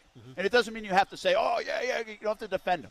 But you do get a different perspective when you go and when you – that's why you talk to people in the building, by the way, as much as you can. But that has been shut off for a while now, and I kind of put this a little bit on Tom Coughlin. He shut that off. I always thought that was one of the great things about Caldwell and Gus is that they were very transparent. And I do think I don't think it's intentional, I don't think it's purposeful, but I think there's a subconscious when they're kind of letting you into their world that you're a little bit more understanding, even though it's hard to sometimes relay that to the fan because it sounds like you're defending them. My point being, this is a natural thing, okay? If Urban Meyer were to call 10 fans in to his office tomorrow, and by the way, I'm not suggesting he do this, but I'm just giving you this hypothetical. I was like, careful. Yeah. If he calls 10 people into his office, Yeah. Or let's just say he comes out the Topgolf right now, right? And he's got Okay. these bays. Yeah. And we're right here. And he doesn't have a microphone, but it's kind of intimate. Yeah, yeah. All right? I got you. And we're asking him questions like, hey, man, what's going on? Like, why this? What's this? And he gives his explanations in hopefully a believable way. Yeah. Right? Or any coach does this, or any leader does this. You now have their perspective of where they're coming from and where their view of it from the inside up to the outside. All we have is the outside to the inside view. Mm-hmm. So when Brady Quinn says everybody's just saying this stuff because they're mad they're not getting – no, that's not true. Mm-mm. First of all, if you want to defend Urban and you want to say, hey, there's more to this story, you might be right. But we only get the side that we're seeing. Yeah. Because he has no relationships in the local media. He has one relationship that's probably pretty valued, I think, in the national media, and that's Albert Breer. And Breer's been very quiet on this front so far. Yeah. But he looks like he's an ally, right? And by the way, every coach has those. They have those. That you have some allies in the media or whatever. And again, it doesn't mean you're the mouthpiece. But it might mean like, okay, you have a different perspective than others that you can offer. Yeah. Well, we have none of that perspective from Urban Meyer. And so Brady Quinn, it's actually just the opposite, man. You should be picking up the phone and calling your former analyst, or you should go to his restaurant since you're from Dublin, Ohio, and that's where the restaurant is. And you should say, hey, you really need to make some relationships, man. You need to have some relationships in town so you can at least explain some of this stuff to people. No, all it is tell us you don't follow the Jaguars without telling us you don't follow the Jaguars. That's what Brady Quinn's doing right now. Like you're on the outside and you haven't been paying attention, man. Simple as that. I mean, like as far as the relationship, like I'm sure every journalist wants to get the access to, hey, if I can text this coach something, that would be fantastic. No, it doesn't always work like that. You think Bill Belichick's going to have his phone number to every single media journalist out there? And he doesn't need to because he wins. Because you'll win. Exactly. Now, in terms of relationship, I mean, I got about 25 glamour shots, compliments of Marcel Robinson of me and everybody at practice, talking. We had a good 10-minute conversation. I'm giving them some fist bumping and everything. To be honest with you, they become memes in my friend's group chat. They're memes now. But I think you're actually a very good example here. And he's called the show, too, by the way. I was going to say, I think you are a very good example. Seriously, I was a supporter of the Urban Meyer move. I'd have no ill will against Urban Meyer as this thing starts, and I still really don't. I mean, I don't know him well enough to know it doesn't impact me. It's hard not to be brutally critical of what's going on there right now. But I think you're a really good example because every time I see Urban before all this started, like, where's your partner? Yeah. Where's your partner, right? Yeah. We go out to training camps like, he don't want to talk to me. He's talking to you. He knows you're a former player, all this stuff. Yeah. There was an opportunity there. And, by the way, he likes you, and I think that still exists. But I hope so. He could have he could have formed a relationship there a little bit more. Like, I don't think Urban does that. I don't. But people do is the point. Sure. People do form those relationships in this business. Yeah. And people all over the league have those relationships. Yeah. And We have different relationships with different people and have with different people in Jacksonville in the past. And again, I don't want to misrepresent this. Just because you have relationships doesn't mean you can't be critical and you can't say your opinions, but you might get different perspective from time to time. Sure. And Urban has given us no offering of that. That's not availability or being pissed off about not getting a one-on-one. That is fact. There's not one person in the Jacksonville media that has Urban's perspective of all this because he don't have a relationship with anybody like that. No, for sure. And at the end of the day, like you said, I mean, I think in terms of when I first met Urban Meyer, I think he was great. I think if I had like a favor to ask of him, he probably would have followed through with it. Like I think we were on that level, and we were very gracious enough for him to call into the show and hang out a little bit. Like we definitely appreciate that. But that's where I'm coming from. Like I think Urban Meyer, the guy that I met in training camp, I think he was a great guy, and I was excited. And I was like you. I was like, this is going to be a great signing. It's going to be great hiring, and all that stuff. I don't have a vendetta against Urban Meyer at all. I have a vendetta of what I've seen this past decade, all right? And I want to see it change. And it's just been more of the same, if not worse. So I don't care if it's Urban Meyer. I don't care if it was Doug Marrone. I don't care maybe if it's a new coach coming in who went to Murray State. I don't care about any of that. Like, all I care about is holding you accountable for what I see on the field, what I see in the locker room, what I see at the press conferences, and what I hear about through hearsay. That's all I have to go off of. And right now, it has not been good. So, take the name Urban Meyer off of it. It doesn't matter if he's a polarizing figure or not. If you're the leader of this franchise right now, and these stories coming out are even halfway true, yeah, you're going to be held accountable. Yeah, people are going to call you out. How could they not? Yeah, we could get into whether, hey, should we want the Jags to be good? Should we care about the Jags being good? All that stuff. I think there's so many people around here now that even in the media would like the Jags to be good for various reasons. They're part of the community. For your sake, you played for them. We hear Scobie come on. He played for them. We see it from guys that have played in the past, from Jimmy Smith to Fred Taylor to Tony Baselli to others that want this to work because they have pride in the organization. Some of us have kids that go to the games and they root for the Jags. There's a reason for it. Like, we're not rooting against Urban Meyer, I think, as a media contingent or anybody. Yeah. I think we wanted this to work. But the bottom line is there's no evidence of it working. There's only things to rip apart right now.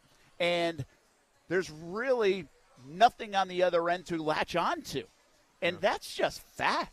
Like, I've talked to a lot of people the last week and a half to try to get some of that insight. And all I can come up with, quite frankly, is there are a lot of good people in that organization that want to win. And they want to win for the fans. And they're working their ass off to try to get it right and win. From the business side especially, I don't know as much on the football side. I'm sure they're working hard, and there's a lot of people doing that.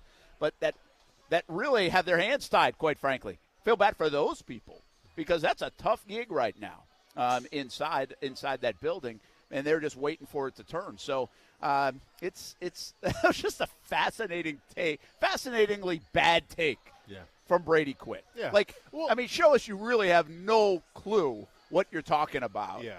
In Jacksonville. And I got a sense, I know where that all came from, that he put two and two together. I don't think anybody flat out told him that, but I think he just overheard some things over the last few months and then formed that opinion. Okay. And he's protecting his guy. Well, he's protecting his guy. That's what it is. He has his guys back. And the problem with Urban, really, to put a bow on this part of the conversation, Austin, is Urban doesn't have enough guys. Yeah. Urban doesn't have enough people in his corner. Yeah. Is that on him? I'd say yeah. I mean, that's on him for not – forget about just Jacksonville, but even across the board forming relationships, Again, Bill Belichick, I don't know if he has a guy. He doesn't need a guy. He doesn't need guys, man. Hey, all he does is win. Do you know who his guys are? Their names are Mr. Lombardi. Yes. Okay? And there's about, 6, 7, 8 of them, whatever But it is. here, what's the greatest example of, like, having a guy? And, again, not that he needs one. Yeah. Or having a gal or whatever. Or having just some a little bit – support or perspective. Yeah. I always think this one's hilarious. Like, Brady must have this crazy relationship with, of all people, Jim Gray. Yeah. It seems so odd. Like, he does so many of his interviews and all this stuff. I'm like, some people you're like, I get that. Yeah. Right? I get that. The Jim Gray one, I don't. Makes zero sense. Like, it makes zero sense. Makes zero sense. Like, I don't understand it. I've never really read up on it, so maybe there's a background story. Yeah. But every time I see it, And you can tell they have a relationship because he does like these interviews each week with them, or some of these other big things. And I'm like, Jim Gray. No, it makes zero sense. Because Jim Gray over the years has been really hard on people. I know. And like Aaron Rodgers, Pat McAfee makes sense, right? Absolutely. Absolutely. But no, the whole Brady Gray one makes zero sense to me whatsoever. You know, your Pat McAfee example is a good one, too. Like, he did he's not going to throw Aaron under the bus for the vaccination stuff. No, but he also was like, he hey, had to dude. question it. He said, help you out. Yeah. So that's the point. Yep. You can still be critical. Yeah. And you can still be like, what's the guy doing? Like, I can't defend this. No, for sure. But there are some things at least you could have perspective on. And sometimes, and McAfee's a little bit different because he's a former player. He's not really a media guy, if you will. True. But anyway, that was a fascinating kind of look. But I actually think what Brady Quinn said opened it up to the discussion we just had. And I really think that's one of the downfalls right now for Urban Meyer. I think he has very few allies in Jacksonville. You know, one of his allies, his biggest ally, Tim Tebow? No, is the guy that hired him. Yeah. And that is Shad Khan. True. And he's absolutely hurting that relationship with the embarrassment that's being put on the organization. Yep. And that really, above all, is the most important one. Yeah, that's who you need to impress. That's who you have to, gain the trust back. Because if you can't get his trust, it doesn't really matter what Brady Quinn or anybody else says about you. That's the guy you got to impress more than anybody. Yeah. And I'm trying to impress him. I'm trying to get in that boat next year. Maybe you will. Mr. Khan, at the very least, maybe you can Mr. go to Urban's restaurant in Dublin, Ohio, and maybe you'll run into Brady. Yep. Mr. Khan, remember when I was a rookie, or I wasn't a rookie, but it was your first year in Jacksonville, and I had a mustache just like yours because, I tried to have the trend, Mr. Khan? You remember that? Going to reach out. Yeah, we're good. More on the Shad Khan conversation on the Kismet, by the way, what he said about Trevor Lawrence. And really, does it boil down to, will this boil down to Trevor or Urban? Yeah. It's easier said than being a reality, but it does make you wonder. Action Sports Jax on ESPN 690 live from Topgolf. Tuesdays at Topgolf. We continue on. We'll also go around the NFL a little bit later on. We'll be right back on ESPN 690.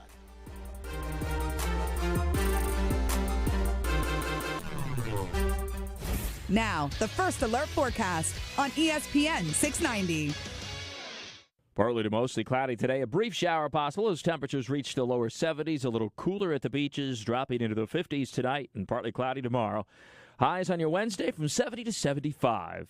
From the First Alert Weather Center, I'm Action News Jax. Chief Meteorologist Mike Burrish. Join me today beginning at 5 p.m. on CBS 47 and Fox 30 Action News Jax. The Weather Center is brought to you by Beards Diamonds, where the anniversary sale's been extended through Christmas Eve. Save up to 41% store-wide. Know what time it is? It's time to get moving. Cora Physical Therapy has opened a new state-of-the-art clinic in Kingsland on Boone and Haddock, and will be opening another one soon in Brunswick. With Cora, you have access to licensed, passionate clinicians, only the most innovative equipment, and life-changing therapies. Cora is all about treating everyone right now. It's your move. Visit CoraPhysicalTherapy.com for a free screening. No physician's referral required. Same-day appointments available. Transmission problems? Call Action Transmission Specialists on Merrill Road, where you get the work done right the first time by the experts. I'm Robin Sidbury, the owner. Our techs can service all makes and models, and we provide a nationwide warranty, so you have the peace of mind knowing we solve your transmission troubles fairly and honestly, and guaranteed nationwide. Call us at Action Transmission Specialist on Merrill Road, where quality counts. Get traction. Call Action at 744-0755. For the ones who are always in the know. Delivery confirmed. For the ones who keep things running. For the innovators and the problem solvers. Grainger offers supplies and solutions for every industry, experienced staff at local branches, and free access to experts to help answer your toughest questions. So whatever challenge you face, we have the knowledge and products to help. Call, click Grainger.com, or just stop by. Grainger, for the ones who get it done. People are still hesitant to come to the shop. We built a place that people could come and join and meet each other and talk to one another. Small businesses are the heart and soul of a community. Hi, I'm Representative Kat Kamak. During these times, it's important to support your local small businesses. They are the core of our communities and keep us connected. This message brought to you by the National Association of Broadcasters and this station. People with Crohn's are often hiding how they really feel. Dr. Munaz, gastroenterologist at Borland Groover here in Jacksonville, wants to change that. Learn more about potential treatment options by contacting Encore Borland Groover Clinical Research at 904-680-0871. That's 904-680-0871. Also at encoredocs.com under Enrolling Studies. Many of us have been fortunate to have someone along the way take an interest in our career or another aspect of our life. To a small business owner, it is important to have an objective voice to provide advice or guidance to help identify customers, answer a legal question, or review finances. As the nation's premier organization supporting small businesses, SCORE is always looking for people willing to offer their time and expertise to mentor current or aspiring entrepreneurs. If you're interested in joining our team, go to the volunteer tab at jacksonville.score.org and start sharing your knowledge today. Tobacco-Free Florida has many free ways to help you quit nicotine. From free 2-week starter kits of quit aids to free cessation services like Phone Quit and Group Quit. We're even trying out new motivational tactics, like 80s rock anthems. The time is now, and I'm so proud. You're the greatest quitter of all. Tobacco-free, won't you believe? You're right there where you wanted to be. You're staying strong, you're standing tall. You're a quitter on a mission to be. You're the greatest quitter. He's tobacco's greatest quitter. You're the greatest quitter. He's tobacco's greatest quitter of all. Ah, cool. Lasers. Yeah, that's awesome. Maybe we'll just stick to the ways we know work. Visit tobaccofreeflorida.com or call 1-877-YOU-CAN-NOW for free nicotine patches. Looking for a great career that can take you places? The Jacksonville Transportation Authority offers miles of opportunity, and the JTA is now hiring bus operators. We offer competitive pay and benefits with a starting wage of $16.43 per hour. We're offering hiring bonuses from $10,000 to $15,000. CDL training is available, and JTA will pay for relocation to Florida. And the Sunshine State has no income tax, so your paycheck goes further. Stop looking for a job. Get yourself a new career with the JTA. Hey, what's up, everybody? It's Austin Lane from Action Sports Jax on ESPN 690. Smart speakers are becoming part of everyday life, so why not use it to listen to the radio? Tell Alexa, Google Home, or any other speaker to play ESPN 690. Give it a shot weekday afternoons from 3 to 6. I think quick passing is something that he did very well. I think we started at a very high completion percentage to start the game yesterday. The third downs, we had 4 excellent third downs right in a row. And one was a slant to LaVisca, one was an Ohio to LaVisca, one was an out cut to Marvin, and one was a quick one to Tavon. Tavon. So that's what I would say. Throwing and catching is something that I thought we did.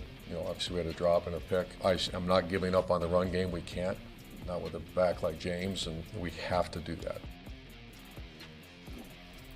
Well, here's what the Jags have to do. When it comes to the run game, when it comes to something like Urban Meyer's talking about, then you got to go do it. Like, you can't sit here and tell us you're going to go up tempo and then don't go up tempo. I don't know. You can do that to us. I'm assuming you're telling this to your team too, though. Yeah. You can't sit there and say all week, up tempo, don't go up tempo against the Rams. You can't come off the James Robinson situation and how bad things have been and go to that game in a 10-0 game against Tennessee and just hand it off 8 times in the football game. Like, you cannot do that. I mean, that is unbelievable that happened.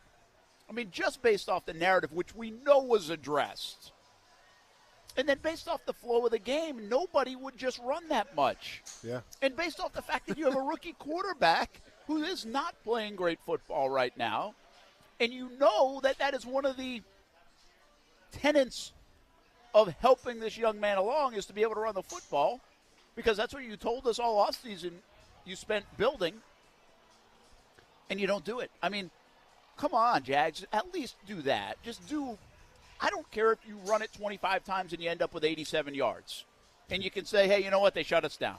Yeah. But run it 25 times, especially in a 10-0 game. You can maybe talk to me a little bit differently if it's 21-3 in the second quarter, and maybe I'll come on board. Well, but just why bring this again? I don't think you should coach for the outside noise. Yeah. But I think there should be inside noise about that. Like, I think you should coach for inside noise. I think if one of your players has been benched and this whole narrative forms over 2 weeks about James Robinson, and you have quarterback and I assume other players that go to bat for him publicly and privately, and then you turn around and you reward that support for teammates and this flood of emotion and narrative by giving it to them 6 times in a football game and just say, well, they beat us up there. Yeah. No, you can't do that. I mean, no, we haven't even talked about that as much because there's so much else going on. Yeah. But it is almost unfathomable coming off the situation they had that they ran it 8 times. Yeah. Do you know what I want to happen with this team? And if you are in the Jaguars media or if you're a member of the opposing team's media and you're asking the opponent's star players how they felt about the game, I don't want guys like Kevin Byard to laugh. Yeah. I want guys like Kevin Byard to go, hey, we may have won, but that was a rough physical game. You know, like, I mean, I'm a little sore, I'm a little banged up. That was not the case. There was just guys in the locker room laughing at this Jaguars team. There were guys in the locker room laughing at Laviska Shenault getting tripped up with whoever it was. Was it Tavon Austin? No, who was it? Not Tavon. Treadwell. Yeah, Treadwell. Thank you. I don't want opponents laughing, and that's where we are to the point. You know, like regardless if you win by 30 or by 2 or you lose, like you should at least be a little mentally and physically fatigued. Where it's like, man, you know, I'm glad we won. But, that was a rough one. Nothing of the sort from Kevin Byard, who was just like, yeah, that was ridiculous. You're just laughing at it. Yeah. And that's what happens when you run the ball, 6, 7, 8 times a game, and you pass as much as you did. And you don't establish the line of scrimmage, and you don't establish a physical brand of football, or at least a complementary part of the game. You did nothing of that. Yeah, and I don't understand what it says, and really what it gets me on is the quarterback. I mean, if the quarterback goes to bat and says, hey, he's our best player, and then he turned around and handed it to him just 6 times, what do you basically say to your QB? And, again, I think this falls on the offense coordinator, too. All right, it's pretty obvious now, Darrell Bevell, Brian Schottenheimer, and Schottenheimer's not the offense coordinator calling plays, but it's pretty obvious that Urban's not going to step in. You've been around this thing long enough to know, all right, this is what the quarterback wants. Like, yeah. I don't think you can just coach a game for one player. But really in this situation, maybe the Jags can. Like, I'm not sure they're coaching well enough for him. Like, more things should be about Trevor Lawrence. I thought this was I think for the fans and everybody this season was about Trevor Lawrence. That's kind of fallen off. Well, I think for Urban Meyer it was about Trevor Lawrence. Yeah, I do. At least you got the vibe in training. You know, a locker room, you got to be a little careful of that. Yeah, right? I mean, you can't just make it about one guy. Sure. So I understand that. Yeah. I think we understand that in sports, even though it's kind of an assumed thing. We're all asking about Trevor every week, and everybody knows about Trevor, and he's a good dude, so that it's easy to root for and understand, and they know how the game works. Yeah, but come on, Brent. Like, Urban Meyer wasn't 5 yards away the whole time from Travis Etienne. Yeah. I mean, he wasn't 5 yards away from Walker Little. He was 5 yards away from Trevor Lawrence. Yeah. Right? So, I mean, even though he didn't want to come out and say it, we kind of all assumed it. Yeah, so I call it like unforced. I can't come up with anything else. Self-inflicted's a good one. But the Jags offensive coaching staff, if they went into this week against Houston and they just said, hey, what is the best way to make Trevor succeed? Not what's the best way to score points, not the best way to win a football game, not a best way to do anything else, but just what's the best way to make this kid better today than he was last week.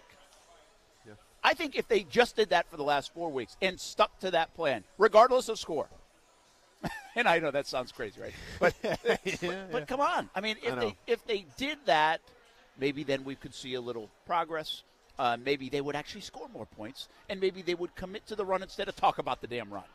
You know, that is the problem. Like, you can't – I've just never seen this before. Usually, I actually get fearful of the other thing. We've covered this long enough where you say, okay, we're going to try to run the ball, and so they force-feed the run. Like, I would have bet a decent amount of money that James Robinson would have had over 20 carries going into that game. Oh, I would have said at least 25. I mean, depending how many times Carlos Hyde was in. But, no, I was expecting 25 for sure. It's going to be just a slow pace, beat him up kind of game. Yeah, I thought the same thing. Like, sometimes I feel like you can almost give away too much of your game plan in the week because of narrative that's formed. Yeah. And whether that's on defense or offense or storyline. Storylines, right? And so if I'm the other team, I'm looking at like, hey, what they're going to do. Same thing going into the Rams game. I was like, okay, they're going to go try to up-tempo. And it actually crossed my mind a couple times that week. I was like, are they kind of giving away the game plan here? Like they're going to go up-tempo? They're telling them they're going to go up-tempo? Yeah. They already went up-tempo. Yeah. Well, and to be fair, you saw it from Tennessee as well. Because, I mean, Tennessee, listen, when Robinson was in for his carries, they weren't that good. They weren't that good.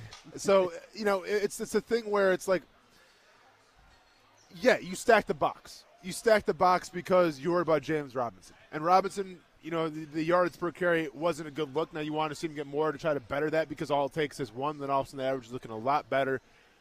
But Tennessee dared Trevor Lawrence to try to beat them. But on the other side of things, like if Tennessee had Derrick Henry, and I'm not saying James Robinson's Derrick Henry, obviously far from it. You hope one day he can get there, but the thing, and I always go back to the Seahawks-Tennessee Titans game. I forgot what week this was.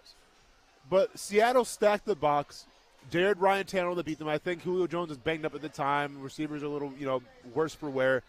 And they stacked the box, and you're at Seattle, and Derrick Henry just couldn't get going, in the first half. But that didn't stop Tennessee from giving the ball to Derrick Henry, and they kept on pounding. Guess what? A couple of them broke through. All of a sudden, this Seattle defense is fatigued, and the Titans win the ball game because they stayed true to who they were. That's what Vrabel is. Like you get the sense that I don't know Vrabel personally. I have a bunch of sound bites to go off of, which are extra aggressive sometimes, and how he feels about winning a Super Bowl. If you remember how that transpired last year, but you get the sense of even if you're having problems running the ball with Derrick Henry, you're still going to pound the rock with Derrick Henry, right? James Robinson, no, he's not Derrick Henry, but he's the best player on your offense right now. He's the spark that can get everybody going. And, yeah, take away the holding penalties, take away all that stuff. If you want to pick one player to go, who can we get a little bit of a rhythm with, who can we get a little bit of spark with, it's James Robinson, hands down. So even when you get stopped the first couple of times, whether it's behind the line of scrimmage, whether it's a 1-yard, 2-yard gain, who cares? Because because you've seen the good. You know what he's capable of. And, yeah, set aside from 2 fumbles and 1, I'll give the benefit to Aaron Donald.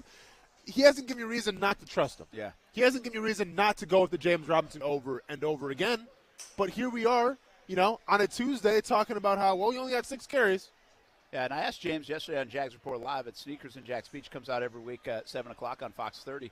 I didn't – we tried to make him a little more comfortable this week. Oh, I feel so bad for him, man. He showed up, man. I got to give that kid a lot of credit. Yeah. But did ask about the rhythm, right? And we know it. We kind of know it. There's a rhythm to an offense. There's a rhythm to a running back. There's a rhythm to a position player. There's a rhythm to almost anything you do, but especially on the football field. And so I would give the example of even Maurice Jones-Drew in 2011 on your team. Everybody in a 3-state radius knew he was getting the football. Yep. And they still gave him the football. Correct. And I guess that's the point. Yeah, it might be 2 yards. It might be 1 yard. It might be 3 yards. It might be 0 yard. But then it's a 34-yard run. Yep. And you've got to stay. That's the run game. You can't just be like, hey, -4 the first play. All right, see you later. We're not doing that. No. And that's essentially what they did. All right, I want to get to what Shad Khan said about Trevor Lawrence. Hasn't lost any faith here at all. He said, I think he's vital. All I can tell you, football is football, but he's better than advertised. And by his point there is take the football for what it is. Yeah. But as a young man, as a quarterback, as a number 1 overall pick, as a leader, just to give it a little context, I know it sounded like he's better than he is at football, and he hasn't showcased that. Yeah. Look at how he's handled the last week, he even said. I think it's exemplary. I have nothing but the utmost respect. He told me the first time I met him, if you pick me, I'm going to retire a Jaguar. Hate to say it, but nobody has ever said that to me. Pretty profound right there, right? Yeah. He ended up comparing a little bit to the other quarterbacks and Mac Jones' situation a little bit, how he's doing well, and he credited Belichick and the Patriots. As he should. But he said the key lesson is we need a quarterback. We needed it. We got one. We want to make sure the development is good. And I thought this was pretty interesting. He went on to say, because we were talking about some of the things that they did. The performance center's coming on board next year, but they actually did a lot of things to restructure inside the stadium and already invested in the needling, the massages, the this, the that, cupping, whatever it is for the players. Yep. And that was part of Urban Meyer's performance center. And we give Urban Meyer a lot of credit for that, but I thought it was interesting that Trevor obviously had some input here because some of the stuff that was brought over that they have in there, he he essentially told us last night is they had it at Clemson, and he used it at Clemson. Okay. And because he did that, they wanted to make it kind of feel like home here in Jacksonville. Some kind of like hair straightener, hair, I don't think like shampoo, high quality horse shampoo or something. What are you talking about? Didn't give like an actual. But I mean, hey, son, you got to be more specific, man, because I'm speculating. I mean, come on, man, give us the details here. I think he meant more like whatever. No, for sure. Massage recliner chair, whatever. Yeah. I don't know. I don't know what he meant. I like it. I mean, that's. That's taking care of your star players. That's investing in a player. No, right? he's not a star player quite yet, but everything's set up for him to be that, hopefully. And that's getting things started up on a good foot. Yeah, so, I respect that. I do too, because we know the communication. We think, like, we're a big believer in that part. I'm a huge believer, and it doesn't look like it's going to happen during the season. But at the end of this season, I really hope Shad Khan sits down with that young man. Yeah. And again, Trevor Lawrence doesn't appear to me to be the guy that's going to sit there and point fingers and all this stuff. But I would assume Shad's wise enough to also get a feel for what his quarterback will say. And the bottom line is you've got to ask that kid, what does he need? What do you need to be successful? What didn't go right? How can we make this a little bit better? If that's keeping Urban Meyer and he endorses it, well, fine, so be it, if that's what Trevor wants. But if that means getting this or running this style offense or whatever it is, then you've got to at least work toward a goal of doing that. He's not going to run the organization. Yeah. But I think this process that we talk about with the Russell Wilsons and the Tom Bradys and the Josh Allens and the Aaron Rodgers, I think that starts now in Jacksonville because I think this kid is really he has a good head on his shoulders. He's not going to do this in a selfish nature. Yeah. I really believe he wants it to work here, too, and be good here. So I would take advantage of that if I'm Shad Khan. So I'll say this. We praise Trevor Lawrence for how he handles himself in the interviews, and obviously a man that's well beyond his years in terms of, leadership and in terms of just maybe even like a veteran presence, right? Like when he gets in front of the camera, doesn't point fingers, sticks up for his teammates, sometimes literally falls on the grenades for his teammates, that's a veteran move. But what I hope happens behind the scenes that we're not privileged to seeing is that Shad Khan sits down with Trevor Lawrence, he picks his brain a little bit, but you get the honest truth of how Trevor Lawrence feels about everything. Because guys like Peyton Manning, guys like Tom Brady, they give you all the great sound bites, after a win or even after a loss sometimes. They're not going to be pointing the fingers in front of the camera because they understand that. They're great locker room guys. But those guys behind the scenes, whether it's at practice, whether it's at maybe talking to a GM or an owner, they want to win more than anything, right? And if that means throwing somebody like the bus or just saying, hey, I'm not sure about this over here or this has to change, like they'll be the first ones to say that. I tell it all the time. Like Peyton Manning, I've had a couple guys that we have the same agent or a couple guys I've come in contact with. They always used to say at practice in film rooms, Peyton Manning was the worst. Yeah. Because he demanded so much. Like he wasn't your friend. Demanded greatness. Oh, yeah. I mean, if you messed up in a game and they're watching the film back, he would get up and chew you out if he has to. But like that's what it takes. My guess is Peyton didn't do that year one. Well, he's throwing 28 picks. No, probably not. But you obviously have to earn that. But at the same time, with the situation right now, like Manning, he didn't have the most success his rookie year. He threw some touchdowns, threw some interceptions. But it was in place already for him to be successful. You got the feeling, right? Yeah. Like he had that veteran presence around him. I forgot who the coach was at the time. Would that have been? That wasn't Dungy. No, it wouldn't have been Dungy early on. I don't know. But whoever it was, like you got. Maybe I'm wrong here, but you got the vibe. I remember that '98. But you got the vibe that Colts organization that they didn't win a lot of games that year. But you got the feeling that at least the veteran leadership, everything, it was in place for him to be successful down the line. I don't know if you really feel that right now with Trevor Lawrence. Well, here's the thing. You knew they were going to build around Peyton regardless, and they were committed to it. Yes. And I guess that's my point here on the Trevor front. Be committed to building around that. I don't want to yet say, and I don't think Trevor's going to put himself in this position, but I think fans might make it out, and some people I think have already seen some national media. You're going to have to pick between get aligned with Trevor or aligned with Urban. Yeah. I'm not sure that's really what Shad Khan's going to have to pick from. I think it's more you're already aligned with Trevor, and is this a good situation to watch this kid grow into a franchise quarterback? It's not or Urban. It's is he the right guy to nurture this and bring this along? That's a fair question. Well, let me ask you this, though. Who is Shad Khan going to side with more here? Urban Meyer or Trevor Lawrence? He needs to with Trevor Lawrence. But I'm saying who's he going to? He needs to with Trevor. Okay. I think listening to him talk about Trevor yesterday, knowing that they need the quarterback, knowing that's the most important piece, even bigger than a coach, quite frankly, I think. And I'm not saying that he said that, but you get the feel that he realizes that. I think it would be Trevor Lawrence. Damn. But again, this isn't going to be, I don't want to set this, I just don't believe it's going to be a finger pointing of, oh, yeah, Trevor, you got to get rid of Urban. You got to get rid of Urban. Like, Trevor's not, that's not his makeup. A lot of talking for dinner party last night, though, huh? Yeah. A lot of talking going on. You guys eat anything? A little bit. Okay. Yeah. We'll be back. Tuesdays from Top Golf rolls on. Action Sports Jax on ESPN 690.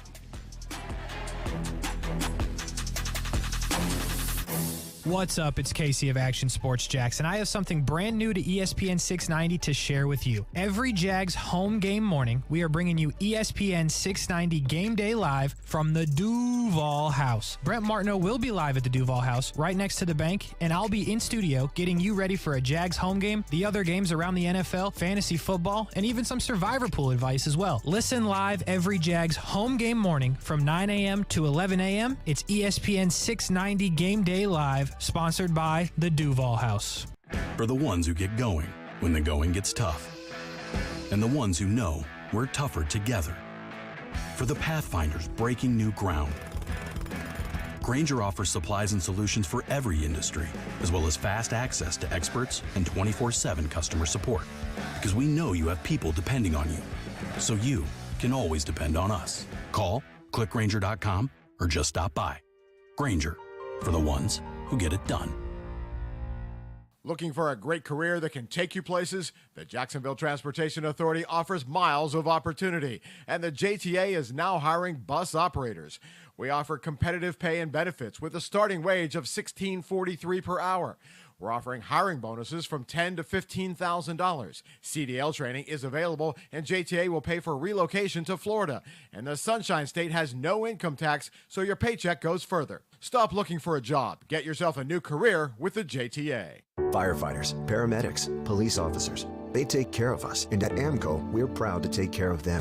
For over 60 years, we've repaired and maintained the most critical public service vehicles. As an essential business, we work on every kind of car repair with flexible financing and extra safety precautions. Essential, reliable, trusted. That's the men and women who are there for us, and it's our honor to be there for them. AA MCO. Money tight? We can finance almost anybody. Find the AMCO transmissions nearest you at amcojacksonville.com. Men, did you know that over half of all males suffer from ED or PE? Both of these conditions are highly treatable. Ladies, if your man is suffering from ED or PE, he should talk to the specialists at Prime Men's Medical Center. If you're not the man you used to be in the bedroom because of ED or PE, the specialists at Prime Men's Medical Center offer custom blended medications. There's no pain or surgery. If you have diabetes, high blood pressure, or prostate issues, not a problem. If Viagra, Cialis, or Levitra have let you down, Men are now lasting 30, 60, 90 minutes or longer. And best of all, it's affordable. for a private consultation with our highly skilled physicians at Prime Men's Medical Center,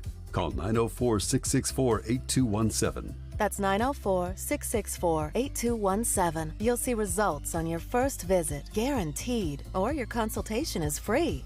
Call Prime Men's Medical Center at 904-664-8217. In today's world, there's a lot of ways to know what's happening. At Action News Jax, we make sure our local stories have more detail, so you get every angle that impacts you. We dig for answers because you deserve the whole story. Taking time to provide context so you're clear on what's really going on. Because we know information is thrown at you 24/7. And we want you to know that Action News Jax is local coverage you can count on. 70% of the Fortune 100 choose Zoom. With phone, chat, workspaces, apps, events, and video in a single platform, Zoom powers all your communications. Large enterprises, small businesses, and individuals use the secure Zoom platform to enable new ways of working, learning, hosting events, and supporting their customers. And now you can save 15% on meetings, chat, and phone with a Zoom United bundle. Visit zoom.com/bundle. Zoom, how the world connects. 5G is here, but the big carriers want you to sign a pricey long-term contract to get in on the action. Well, no more, because Straight Talk Wireless has rolled out 5G coverage nationwide, with plans starting at just $35 a month with no contract. And get a Samsung Galaxy A32 5G for only $299. all on America's best networks. 5G coverage, 5G phones, less money, Straight Talk Wireless, no contract, no compromise. 5G capable device required, actual availability, coverage, and speed may vary. In college football, Goodyear knows a new season means new possibilities, where every Saturday is an opportunity on the road to greatness. No matter if you're out there playing your hardest or cheering the loudest from the sidelines, tailgating in the parking lot, or your favorite spot to watch the game, Goodyear knows passion is what drives us forward all the way to the playoffs. That's the road that moves us. Goodyear, more driven. Listen to ESPN 690 anytime, anywhere, on any device. Whether you're at home or on the go, get the latest on the Jags, FSU, the Jumbo Shrimp, and Action Sports Jax on Odyssey.com. That's AUDACY.com or on ESPN690.com. Yeah, you also saw them sitting on routes. You know, if you look closely, the Marvin Jones had a heck of a catch. We ran two back-to-back, Treadwell on the right, Marvin on the left, and they sat down, and you could see it. Hey, they're sitting on us, take a shot down the field, and we do. Holding, come back. We felt the fatigue factor a little bit because once you run the corners a little bit, take another shot, and he hit it to Treadwell on the right. That is Urban Meyer. I'm going to try to get some answers. Oh, listen, here's one thing I don't believe. I know we've been so hard, so hard. I don't feel like I've ever been this hard on anybody. Yeah, and I have asked myself, and by the way, you got to be a little careful in our world to just pile on, or just pile on, just to pile on. Yeah. But I don't think I'll get off piling on if that's how we feel. If you give me something on the other end. But with all that being said, I don't think like Urban's sitting there with his feet up, and not doing anything. I don't feel that way. I think he's trying to figure it out. If I were him, I'd actually have people tweeting pictures of me at 3 a.m. watching video to help his image. Yeah. I seriously would. Instead of trying to stand in between James Robinson and Marvin Jones 6 feet apart in the national anthem. Yeah. But I really would. Yeah. But trying to figure out, trying to get it right, all this stuff. Like, I do think I'm not saying they're not trying. Of course, they don't want this. Mm-hmm. This looks bad on them, man. You don't want to look bad. And so they're trying. I really think one of Urban's biggest problems right now is kind of the way he answers these questions, that I'm not micromanaging. I'm trying to take a step back. I'm trying to let people do their job. This is totally different than the way he's approached stuff in the past. And he's never dealt with losing, or Shad Khan did say that today, and I think that is true. Like, he might – we thought when everybody said, hey, Urban, how's he going to handle losing, we thought he'd, blow up and, look so red in the face and not be able to function and maybe go to the hospital. That's what everybody had in their mind. Kind of the same thing with Trevor, too. Yeah. He hasn't been accustomed to losing either. True. You but know how he's going to handle it. Well, that is true. But the track record of Urban is something dire happens. No, sure. And I think what the thing is, he hasn't done any of that, right, in that sense. In fact, he's been relatively calm, I would say. Probably more calm than people thought. But what he might not be good at is just finding the answers. When it all goes bad, how do you handle the adversity? Instead, he just keeps digging on the adversity while he's looking for answers instead of finding the solutions quickly, which is what really good leaders do. They'll be able to find it, patch that hole. Let's go on to the next thing. Let's do this. This will all connect now if we do it. Now, maybe, and I've suggested this, and again, this is the only saving grace I think right now, if any that you could wish upon if he does stay, is that in year 2 he evaluates and fixes those things. But I'm even off that train right now. Well, and this is the thing that I'm kind of wondering about Urban Meyer and the Urban Meyer that we see at these press conferences. Because, as we covered him at training camp, there was every once in a while, there was some young, but guess what? What coach isn't going to yell at training camp? If you don't yell at training camp, maybe the sport's not for you. It's I'm not going to hold him to that at all. But my point is does he just have a really, really good poker face? Or is it a bad poker face, whatever the case may be? But does he just want to pervade this quiet, reserved guy in front of the media? But behind the scenes, it's everyone's getting chewed out. Players are getting chewed out, swearing, cussing, all this stuff, throwing tables maybe. Do you think that's the Urban Meyer that we're not seeing right now? I think there's an element of that. I don't know if it's an everyday thing. I think it's sporadic. I think one of the problems is there's no consistency right now with Urban. From a lot of different things, from the way he's acting, from what he's saying, to the schedules that he's putting out. I've heard that from a long time ago. Listen, a lot of NFL coaches have the schedule laid out all the way through the season.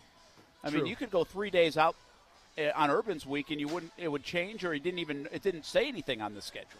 Yeah. That's a little alarming because that's where you got to depend on the guys that have done it before to try to manufacture. Yeah, because that's different than college. Of course. Yeah, I mean, I get it. Okay, it's your first year in the NFL, right? You're not really sure exactly how the schedule works per se. Maybe what's the best way to lay it out? Yeah, maybe you want to tailor some stuff over here, over there. I get that.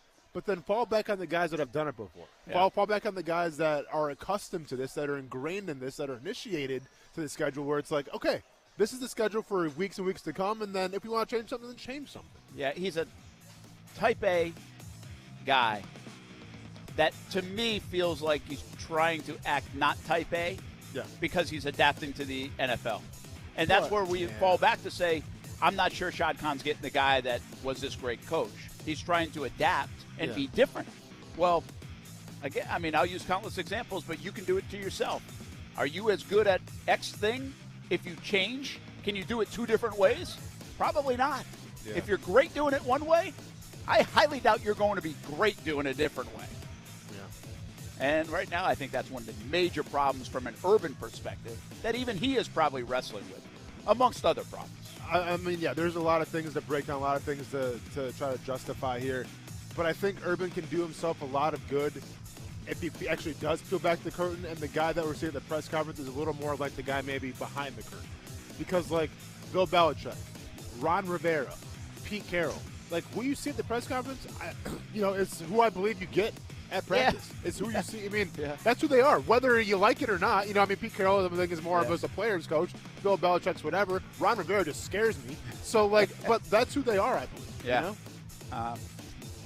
This is going to be a heck of a tease, but I talked to your wife today on Facebook. I'll tell you what I said. Brett. All right, we'll see you later, man. Brett Martin will hold it down by himself. You want to stay tuned for this. I'm going to walk out. Football at 5, Tuesdays from Top Golf. When we come back, Action Sports Jax on ESPN 690. Now is the time to get an estimate on replacement windows. American Window Products of Jacksonville is a high-volume dealer offering a huge selection of products to keep your costs low. New windows from American Window Products can lower your energy costs and increase your curb appeal and security, all without breaking the bank. Call American Window Products for a free estimate at 904-667-0873 or visit AmericanWindowProducts.com. You want to feel important. You want to be part of something bigger. Something that matters and can help change things. You want to feel like you belong. We know. We felt that way too. And that's why we did something about it. We aren't just Army National Guard soldiers. We are normal people just like you. But our part-time service in the Army National Guard means we get to be more.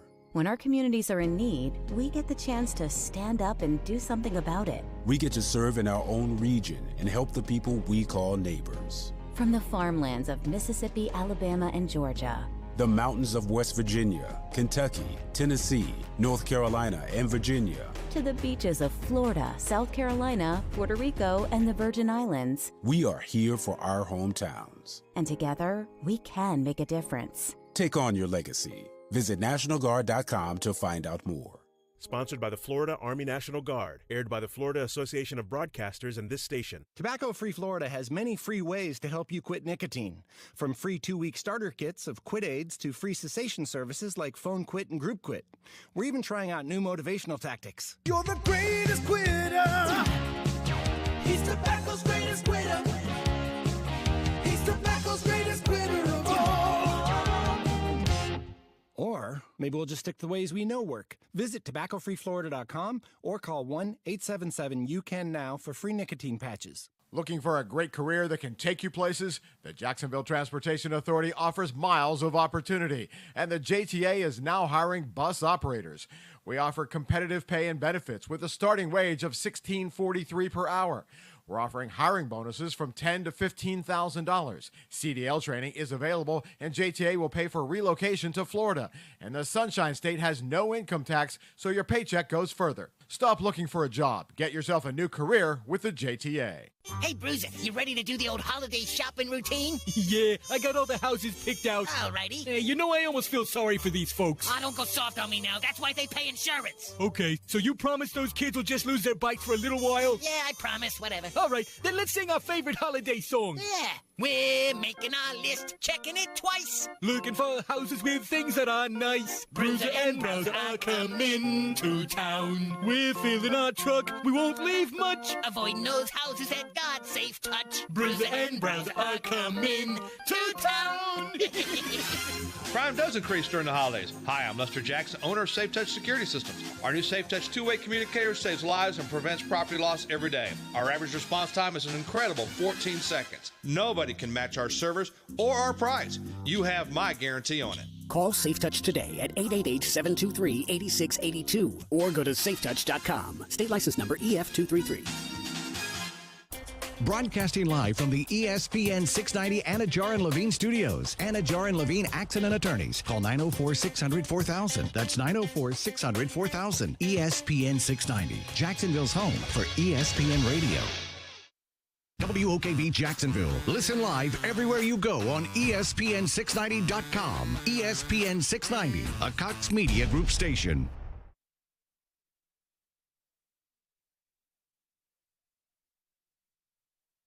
This is Sports Center. I'm Christine Lisi, developing story. 29 players were put on the NFL COVID-19 list today, with 28 testing positive. 7 teams total now in enhanced mitigation protocols due to COVID, meaning they're working virtually. Rams and Browns today joining the Falcons, Bears, Lions, Vikings, and Washington. With Dak Prescott having cooled off the last several games after a strong start to the season, Cowboys owner Jerry Jones was asked about the play of his quarterback during today's appearance on 105.3 The Fan. Jones said it's probably fair to say Prescott is in a slump, but is confident that he'll figure it out. Dak's health needs to be the main focus for Dallas down the stretch of the regular season, advises our Chris Canty. They've got to find a way to get Dak Prescott healthy, and I don't know if that involves sitting him for a game and potentially forfeiting an opportunity to compete for that number 1 seed in the NFC. But let's face it, if you don't have a healthy Dak Prescott, once you get to the playoffs, you're probably going to be talking about an early exit with this team. Chris Canty of Canty and Golick Jr. NBA, the Nets placed 4 players in COVID protocols. All are out for tonight's game versus the Raptors. At Napa, when it comes to serving you, their motor never quits. From next day delivery to curbside pickup, get the parts you need when you need them. That's Napa know-how.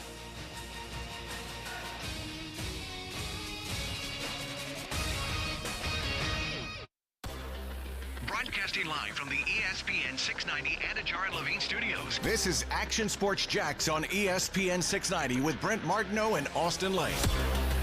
Yeah, I keep telling you guys this, that and it's to be honest with you, at times it's hard for me to understand how positive and how togetherness the locker room is, and how, I mean, I made a point to our team meeting today. I don't know if I've ever seen a group of defensive players sticking together and fighting and swinging, and special teams guy and hustling. I mean, it's a sudden change in their back, and you know, I'm very fortunate. I've really never dealt with a lot of this stuff, but I've had other coaches tell me, say, this is when it gets really bad. This is when offense versus defense, and you know, take care of the effing ball and do this and all that. And zero, none of that. Yeah, it's really interesting perspective right there. I believe that he didn't know what that would be like. We've kind of assumed that could be taking place or could happen anyway, because it does happen in NFL locker rooms. But I think once again you're seeing the difference between college and the NFL. Mm-hmm. And one is, well, you're not going to lose to this degree in college. And very few times, like Urban Meyer could have coached for 100 years in college. He wasn't going 2-11. Yeah. Right? Yeah. And the other part is it's easier to quit in college, have the team quit on you in college, because they're not getting paid. Yep. And these guys have eye in the sky, and everybody's watching, and they wonder if they're going to have a job or they're playing for their next contract. And so, like, it might be a credit to the locker room, and I think it should be. But I think a lot of times you're going to see that anyway, because There's something to play for these guys, even if the wins and losses in playoffs don't add up. Yeah, and that's the thing I've always spoke on is like when people want to say, well, this team quit. Teams don't go out there and just say, hey, you know what? Forget this. I'm just not going to give 100% effort. You know, like it's just that's not how it works on a team. Now, yeah, maybe sometimes guys can be tired or sometimes guys can just, be checked out per less se. Focused. Yeah, less focused. Let's just say maybe the preparation is lacking. But to go out there and say, yeah, I'm just going to quit on my team because I just don't feel like this anymore. We're not that good. Forget it. Like that's not how it works. And if there are guys like that, which there might be, spoiler alert, they're not going to be in the league for too long. Yeah, I agree with you. And so he's going to get the effort there. By the way, got to give a special birthday shout out to Cody. Oh yeah, yes. Yep. Yeah, big fan of the show. Oh, and a fan of you. Apparently, your wife. Well, good. I'm glad to hear that. Now, can I ask you why were you talking to her though? Because I wish her happy birthday today. Oh, I got it. Okay, that's very nice. In the messages or on the wall? Oh yeah, direct message.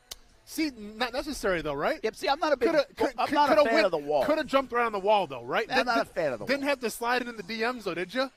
I did. Could have just went on the wall. I did. Hey, you could have just went on the wall like 100 other people on her wall. And even more so. Why do you got to go in the DMs? Even more. Well, it's not the first time. Careful. I can't stress this enough. Careful. But so I said, happy birthday. I'll share with you exactly what I said. So just there's no secrets here. Well, I mean, I can read it myself. Casey, go and get ready to cut the camera out just in case I have to get physical. Because I don't want any evidence getting back to me. There's a waitress that's been very lovely. You can turn away. Don't watch I'm about to do to Brent Martin if things go south. Yeah, she's turning away. Now, please, hey, roll on this. I want to be rich. All right, what do you got? Happy birthday, I said. I hope you have a good day. And I can't wait to tell Austin I messaged you this on the show today. Sorry, Cody, your birthday is always show content. Okay, now here's the most important question. Did she hit you back or not? She did. Oh. She actually said, thanks so much. I thought she was going to ignore you. There's a lot of exclamation points. I think she really appreciate it. And can't wait to hear what he says about it. Yeah. So she's listening. Happy birthday. Do you have plans tonight? Or should we not say because she might be listening? Yeah, man. I mean, no, I told her, hey, we're going to go out to eat. Let's go out to eat. Because I got my early morning workout, so no workouts tonight. That's so whatever good. she wants to do, prioritized. she can do. Yeah, yep. Yep, I got the gifts all ready to roll. So. You got gifts? Oh, I got gifts, man. Yeah. Like, will Ronan kind of think this is a big deal or be like, yeah, whatever, I'm watching wrestling and going to No, Ronan's going to think it's a big deal. So Ronan was hell-bent on getting her a Baby Yoda stuffed animal. Huh. Because he wanted that, but he's like, hey, we should get this for Mom because Mom will love smart this. Kid. Oh yeah, but he's like, hey, Mom will love this. I go, I don't think Mom really cares about Baby Yoda, bud. And he's like, oh no, because she thinks he's cute. I'm like, yeah, but I think it's more for you. And then he was like, well, yeah, we can share it if you want. So that's awesome. Yeah, man, that's great. Yep. Is he getting excited for Christmas? He's getting very excited for Christmas. Yep, we're finishing up some basketball right now, so he's going through a little dilemma. And he's a little nervous about it. So the coach, it's just like it's at the Duval Charter School. So it's like an after-school basketball program. All right. But they asked him, because the season's starting pretty soon, they want him to play with, like, the 8 or 9-year-olds. He's only 7. He's 7. Yeah, stepping up in competition, baby. But he's nervous because they're big. He's not used to people being bigger than him, kind of I am. Yeah. So he's a little intimidated by that, and playing time, he might not be able to play as much. But I try to tell him, like, dude, just go out there, have fun, man. Like, who cares? Like, you're playing with, like, this is an honor. Like, you should accept it and be cool with it. Just go dribble between their legs, man, and then dunk on him. Now is he dunking yet? He's not dunking quite yet, but we're slowly getting there, Brent. We're slowly getting there. Is he, tall for his age? Yes. He is. Yes, tall and lanky. So you don't have the problems I have at home. No. Unfortunately, I can't relate to you on that. You don't have the problems I had at home when I get like a text, hey, I got to 120 pounds. Yeah. Yay! Like makes my day. No, it's great. And I'm sitting here saying, well, Rowan's has been at that for a while now. So, I mean, that's awesome for you. He's 7. Yeah, He's 7. Yeah, it's awesome for you, though. Love you, Ty. It's all right. It's all right. But no, you actually said that he got a new PR on the squat rack, which is impressive. That's what I heard. Oh, Ty wouldn't tell me that. Somebody else told me that. Of course, humble. I like it. Blue collar. He doesn't say anything. So. Yeah, but 225, which is super impressive. I guess. I don't know. I have no idea what good is. Yeah, that's 2 plates on each side, man. That's good stuff. That's pretty good. Yeah, that's good stuff. We keep working. I like it. Ty is actually pretty. I will say this: like you can tell like he's strong. Yeah. Like I still beat him up. Of course. Well, it's not good. But I'm just saying. Not get twisted. Like you can tell for like his pound for pound. Like I genuinely think Ty would be like Like, I don't know if he would like the sport. I'm just saying he'd be a good wrestler. Oh, okay, yeah. Well, I'm telling you, if he weighs 120 and you're squatting 225, I mean, that's But what's like a wrestling class? A wrestling class used to be like, when I was in high school, it was like 93 and 97 or something. And then 110 is 110. Then 125. Does that sound right? I feel like 110 or might 115. Be a 118 in between. Yeah, they're all kind of different numbers. But, yeah.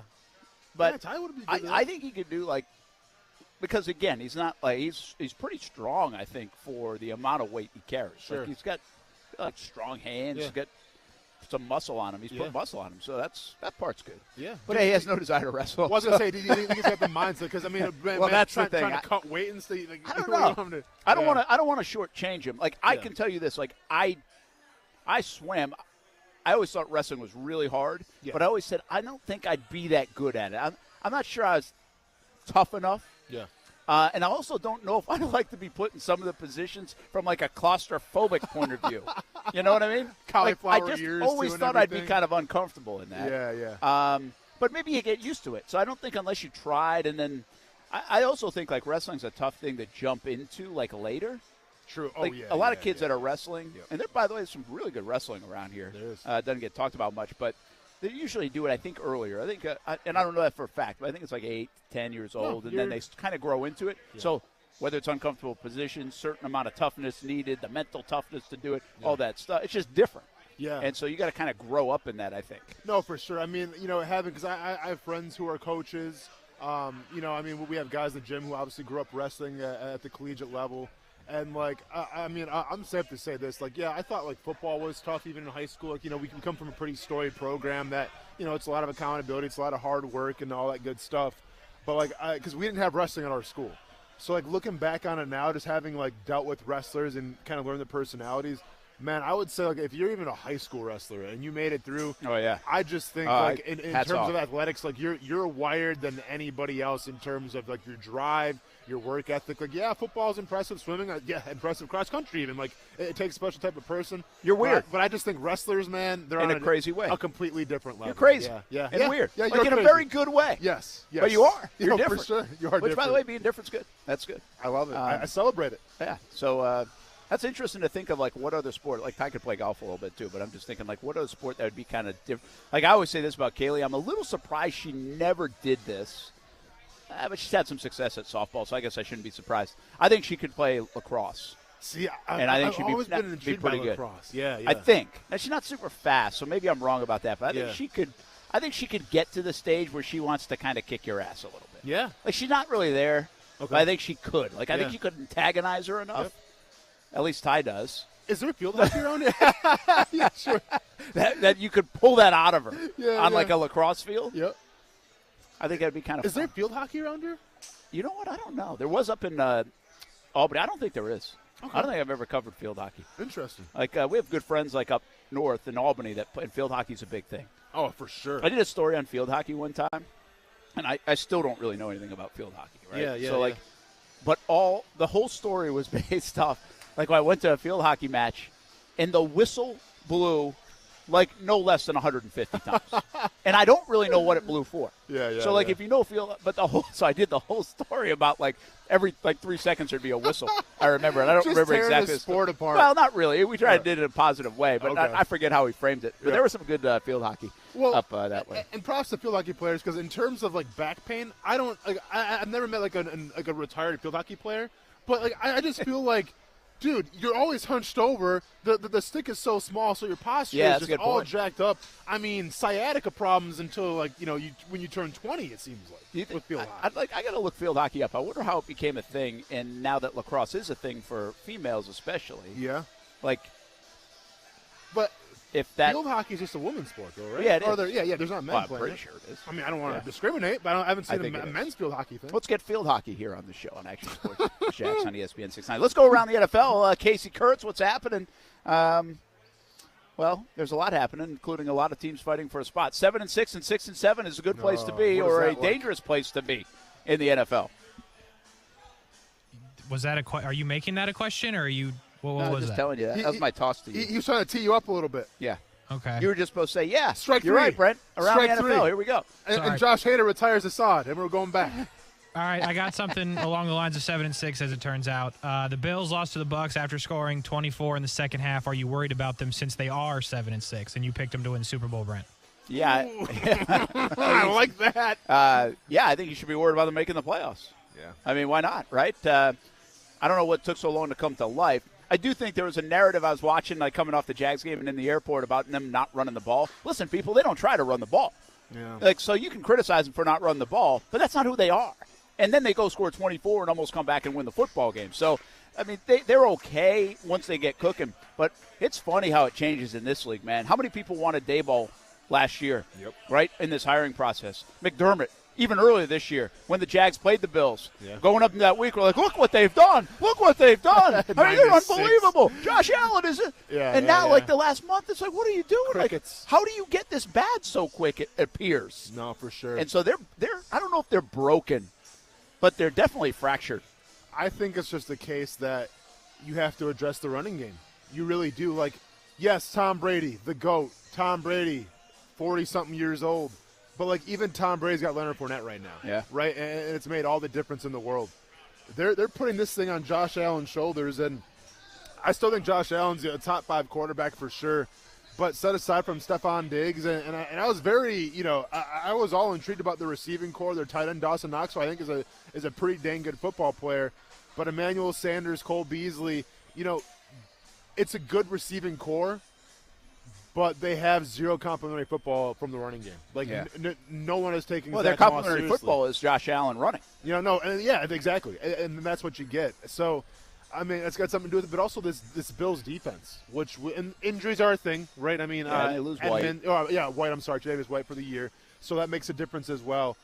But I mean, I don't think it's their problem. I don't think the defense is their problem as much right now. It's just can you find the offense? Jonathan Taylor had 5 touchdowns, though. Well, that's true. I'm not saying they haven't had moments, but I would be more concerned about the consistency or lack thereof of their offense going all the way back to the Jags game. Yeah, and even all season. They would be like here, and then they'd go score 45. You'd be like, hey, the Bills are back. And they'd be here, and then they'd go score 40, and then they'd be there. And then they scored 6 against the Jags. And really, the Jags might have broken the Bills, I mean, in a very weird way. True. So, yeah, there you go. They better make the playoffs. I think they'll do it, though. I think they'll find themselves. I think they'll make the playoffs. Well, let's hope for you, Brent. Anyway, the Cowboys nearly blew a 27-point lead to the football team. Dak continues to look bad. What's going on in Dallas? Eagles. Their defense is good. Eagles. Oh, the defense is fantastic. I'll tell you, I will say this, and I think it's a little bit of a, hey, have hope around Jacksonville. Look at Dallas's defense. And Jags' defense already is in a decent place, like a decent place. Sure. Cowboys were awful last year. They were. You can go make a couple of good moves, and they've made some really good moves. I mean, Isaiah Simmons is ridiculous. Not Isaiah Simmons. Parsons. Thank you. Micah Parsons, thank you. And Diggs has been unreal. So if you can get 2 guys playing like that, right, and take a step, then your defense is good. I think because their defense, actually, I think I can bide the time for the offense to, again, find consistency. But this defense is more of a known commodity this year. They're pretty good, and they're a takeaway machine. Yeah. I still think you have an offense that, you got Dak, you got CeeDee Lamb, Amari Cooper, Gallup, but this offense still runs through Ezekiel Elliott. And Elliott's really fell off here the past couple of weeks. I think injuries are kind of a thing for him. Tony Pollard's kind of stepped up a little bit and filled in for him, especially in the receiving role. But, like, in terms of running the football, they just can't get it together, and it comes down to complimentary football again. I feel like I'm a parrot right now repeating myself, but it's the truth.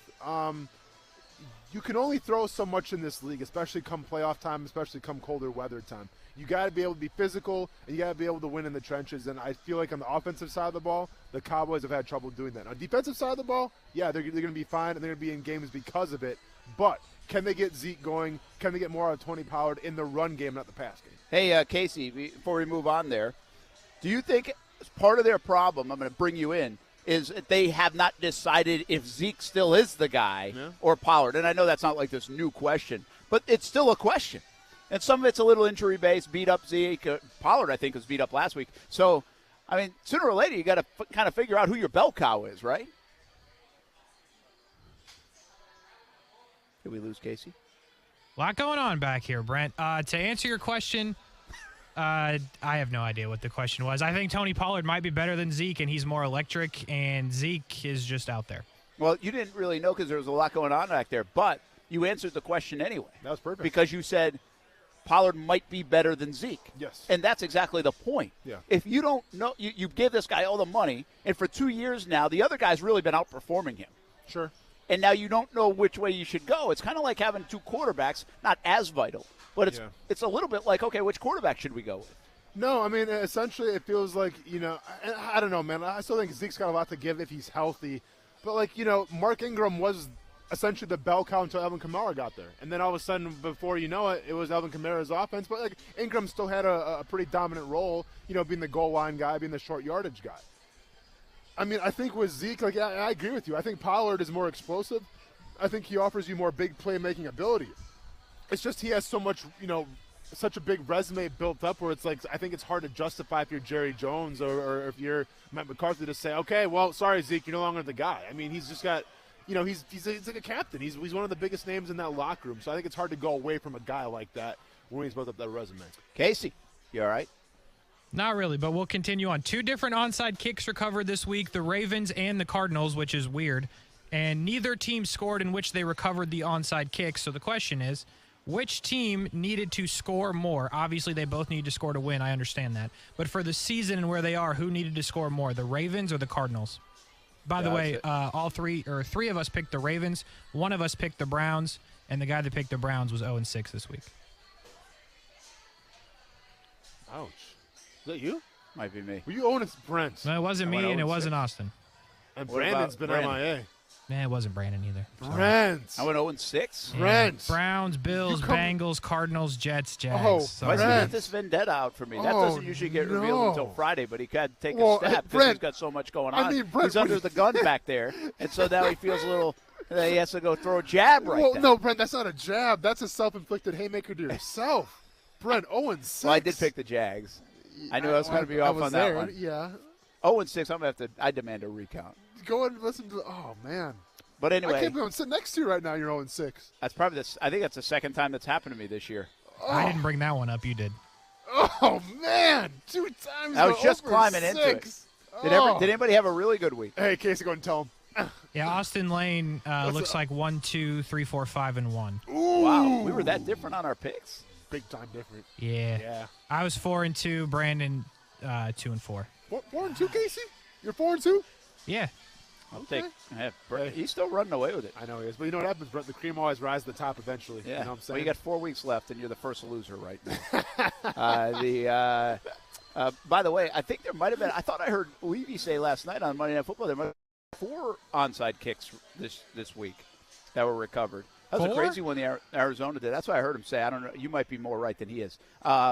But either way, to your point, I would say Baltimore, because Baltimore right now, they don't have Lamar, and to be able to pull that game out would have really been one of these improbable wins for the Ravens, and they need it in the standings. I mean, let's be honest, the Cardinals are making the playoffs. Yeah. They still have a game lead. Like, they did not need to win that game. Yeah. It's a seeding thing. But did you see the Cardinals actually? They're 3-3 at home this year, and they're 7-0 on the road. Makes 0 sense. So maybe going on the road in the playoffs might not be a bad thing. Don't worry about that. I agree with Brent here. It's got to be Baltimore just because that division right now is so competitive. Cleveland's on the way up.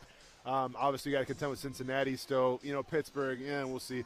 But, I mean, the Cardinals are going to the playoffs regardless. I just love how we're talking about bets on – or, our picks on Tuesday because that needs to be done. That was totally Casey right there. No, I'm being serious. Brent, I'm bringing it up Monday at 3 o'clock if I go 6-0. Brent, I mean, I'm a little mad at Casey because if you go 0-6 or 6-0, I mean, that's got to happen to start the show off. I'm just saying.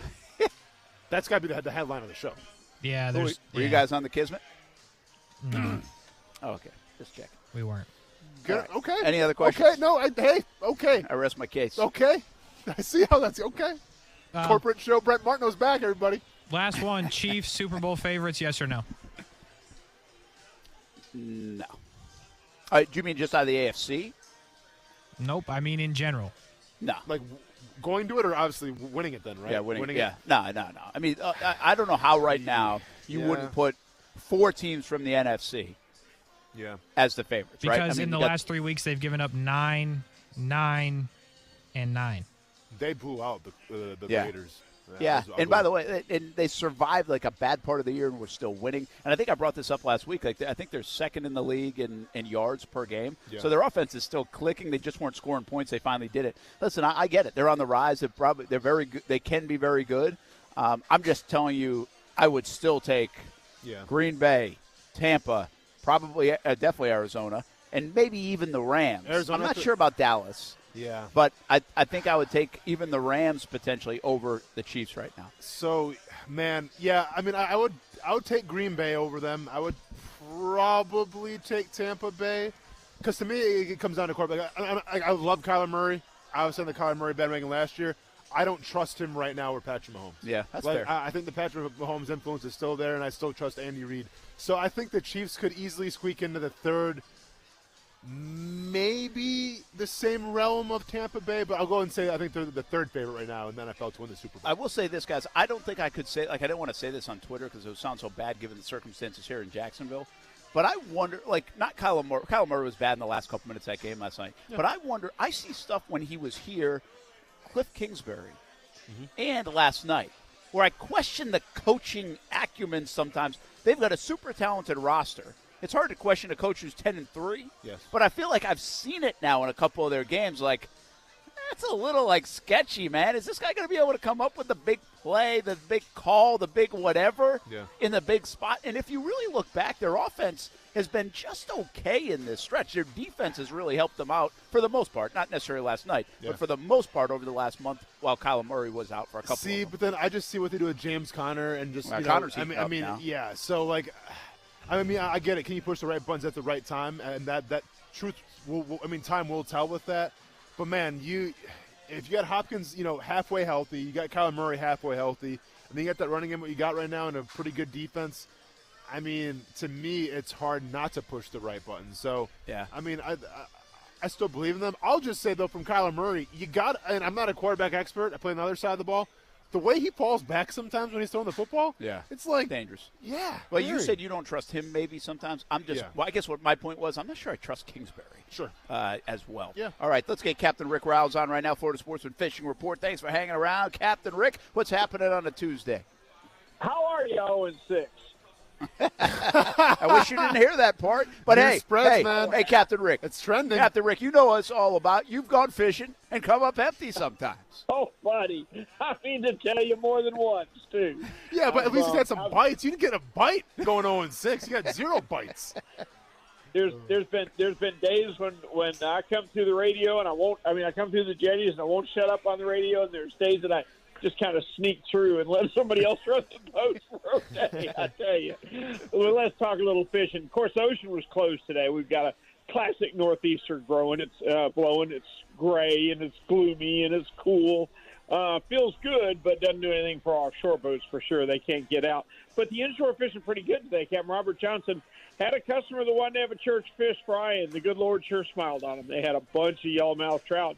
They had some sheep's head. They had a 6-pound flounder. They had a 3-pound flounder. They had their keeper redfish. Just a fantastic inshore day of fishing. Same thing up around this way as St. Augustine. Lots of more yellowmouth trout than we've seen. And, God, I don't know how many years it's been since we saw this many, but there's plenty of them.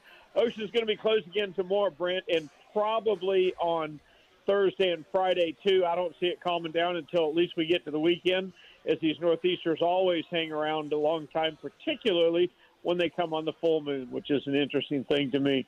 But there's one thing you can count on. We'll be back tomorrow to check on it again with another fishing report brought to you by CSS Landscapers. They are paying top dollars for top landscapers and Workman's Quick Fix Plumbing. Thank you, Brent.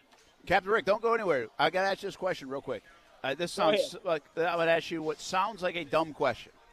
No dumb questions. When you say the ocean is closed, right? What does that mean? How do you know if you're a boater or a fisherman or whatever? What's the alert? What's the you're not allowed out here? I'm not mad at that question. You could go. No, and that's a very honest question. I guess if you had the kismet, you could go offshore today, but it would take something almost that size. When we say the ocean's closed, we mean it's not navigable for what we would consider small craft, which would be boats under about 40 feet. And that it's just a way of saying that it's just too rough to be out there. Now, there does come a time when the pilots that bring the big ships in will actually close the port and won't let any ships to come through or anything to come through. But that's very extreme circumstances, usually pre-hurricane or something like that. But for the most part, the ocean's closed just means it's too rough to go fishing. I appreciate it, Captain Rick. We call ourselves an educational program. Have a good night. You got it, Brent. Thank you. All right, it's Captain Rick Riles for Sportsman Fishing Report each and every day. Action Sports Jax on ESPN 690. And on Saturday mornings, join the show at 7 a.m. on ESPN 690. All right, let's take a time out. A couple more things from the Kismet, speaking of, that is docked in Jacksonville. We were on last night, met with Shad Khan, Mark Lamping. They had to say about the city, about moving forward with the stadium, everything else that maybe isn't football related. We talked a lot about that earlier in the show with Urban Meyer and Trevor Lawrence as well. 10-year anniversary of Shad Khan owning this football team. I got to believe this, on the field, it's a pretty safe bet that the next 10 years will be better. I mean, 41-116 is pretty bad. Yeah. And we do know that. But I would bet that the next 10 years will be at least better than that. I mean, the bar isn't the highest. No. I probably couldn't limbo underneath it right now. I'm going to ask you a question, though, okay? That might make your decision-making a little bit more difficult. Okay. We'll be back. Action Sports Jax on ESPN 690.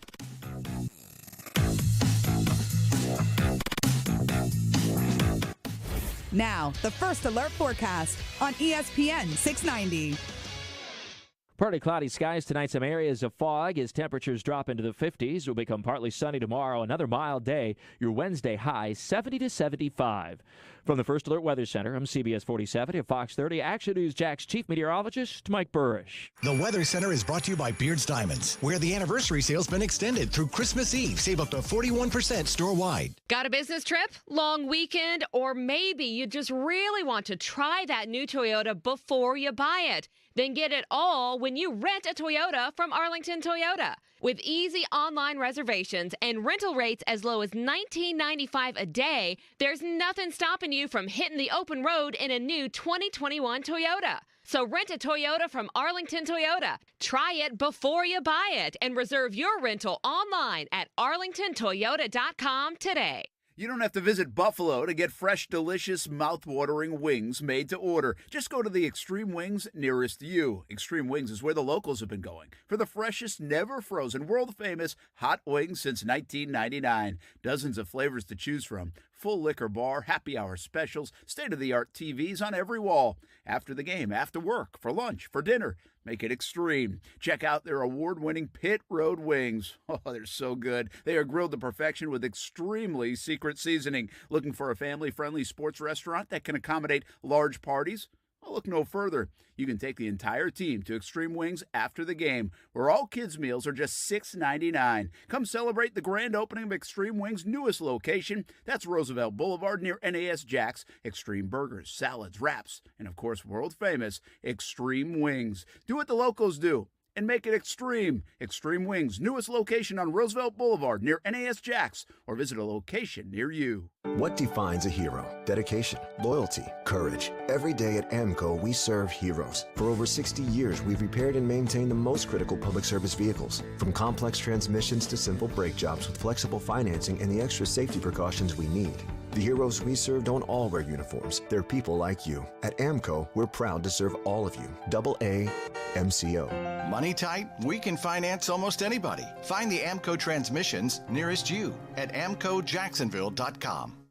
The right time for the best water is right now. CGC Water Treatment wants to make sure your family's water is clean, healthy, and tastes great. CGC Water's done that for my family for a handful of years now, and it all starts with a Connecticut system. American-made and installed by the pros at CGC Water Treatment. Contact CGC Water Treatment now for your free water test. Connecticut systems remove up to 99% of contaminants. Remember, if you're not filtering your water, you are the filter.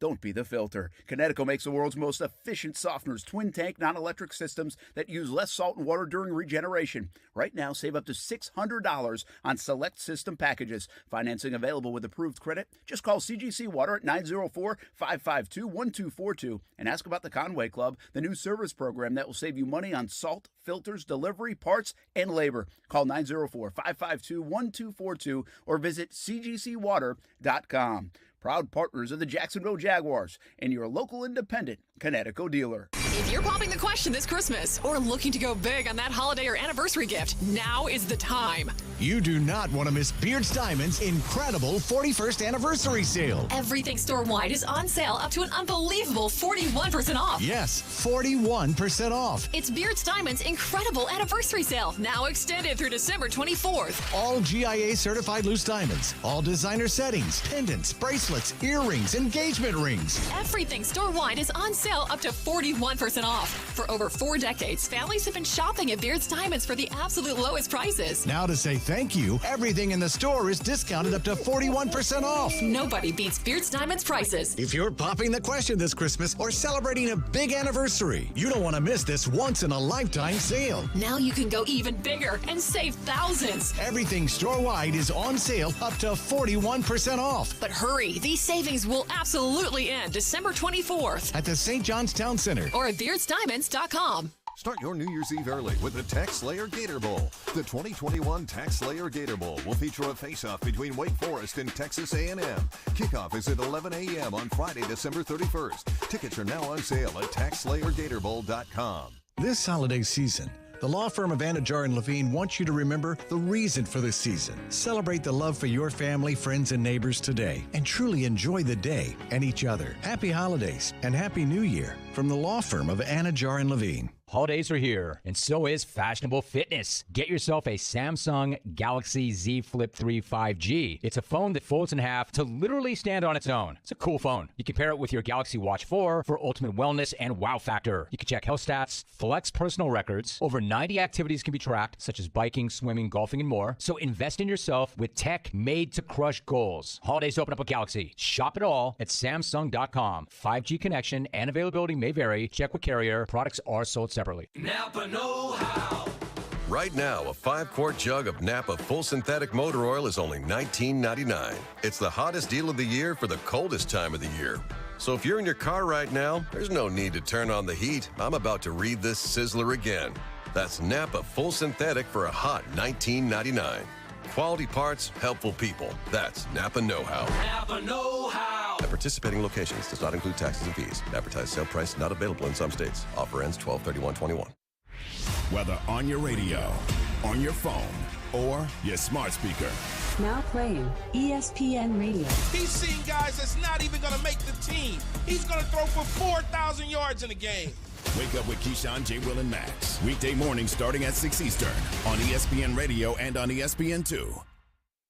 I know the organization and Urban Meyer and them are kind of like goofy and all over the place, but it's a combination of things. Yeah. It's a combination of things, and I think a coach that would come there would see that as a desirable opportunity and fit. But for whatever reason, Shad Khan had to make a splash and go hire Urban Meyer. I wouldn't have never hired Urban Meyer, to be honest with you.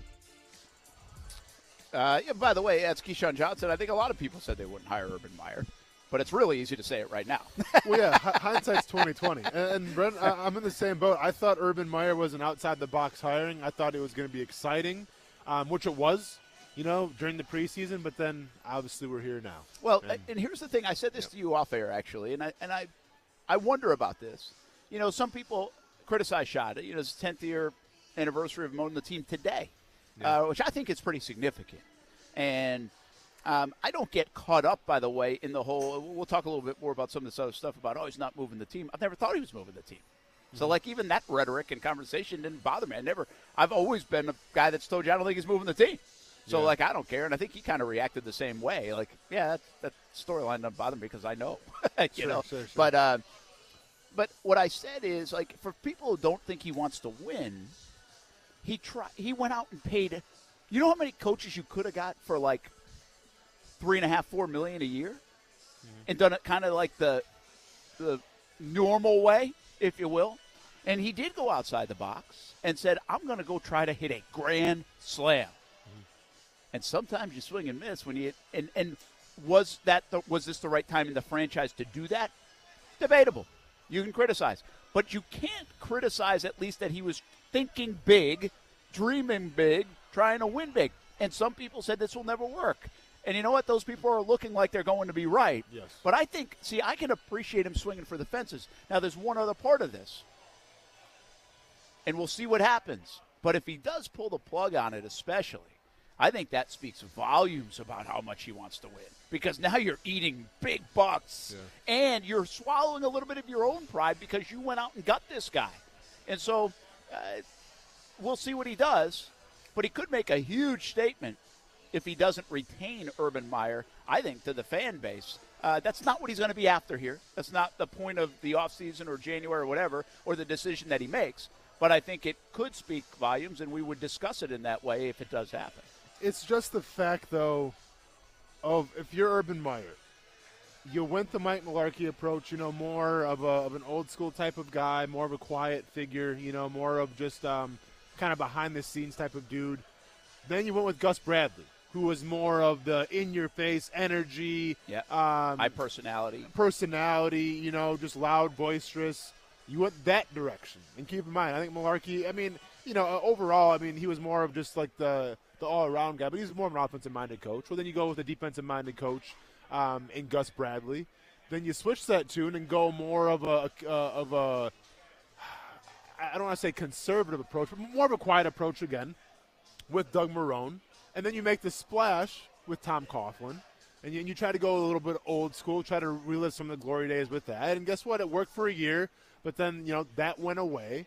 And now you go with another offensive guy and the outside-the-box guy, the exciting guy in Urban Meyer. Assuming that doesn't work out. And maybe, towards the end of the season, we're talking about the writing on the wall, and maybe Urban Meyer's gone. Well, then where do you go after that? What card do you pull next? It's a great question and one I've asked myself. Yeah. You've gone old school, czar, everything you just said, right? Yeah. You've gone new, you've gone old, you've gone stern, you've gone personality, you've gone big college guy. Where do you go next? That's a former fair player question. And media mogul, Austin Brett Martin. I don't want any part of it. Neither do I. Neither do I. But I will say, what I do wonder, and this is really weird because this is a guy who shoots for the stars. Yeah. But I kind of, in a strange way, feel like, and I didn't like this when you suggested it, but you were right, that they should have gone and got Ron Rivera because I at least know I'm going to get 7 or 8 wins a year. Sure. Like Marvin Lewis might be a good move. Like Jim Caldwell, guys that are going to at least get you some wins in the league and get you back to mediocrity, and then maybe have a nice, if you can put stuff around it, then they can really go. That's what you need right now. But, we are again, this is where I was the most wrong that maybe I've ever been about Urban Meyer, is that I didn't think he had 2-15 or 3-14 in his DNA in anything. I don't care if he had never coached in the NFL or not. Heck, you could give me a third-string quarterback, and I didn't think he would have 2-15 in him or 3-14 in him. Yeah. That is the most stunning thing to me about this. And so, I do think you kind of wonder where do you go from here if you're Shad. I just asked this question because I asked you earlier, will they have a better record the next decade? And I think the obvious answer is yes. Yes. But what do I give you? In this 10 years, they've had a 41-116 record, but they did have the one pop to the AFC Championship game. Well, it's more likely, do they have a better record, or do they get another visit to the AFC Championship game over the next decade? Ooh, that's a good question.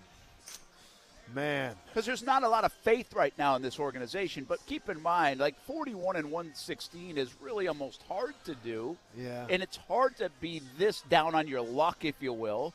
But it's also hard to get to an AFC Championship game. Yeah. I should have actually I should have worded it different. What's harder? Yeah. Getting to the AFC Championship game once or being 41-116 again?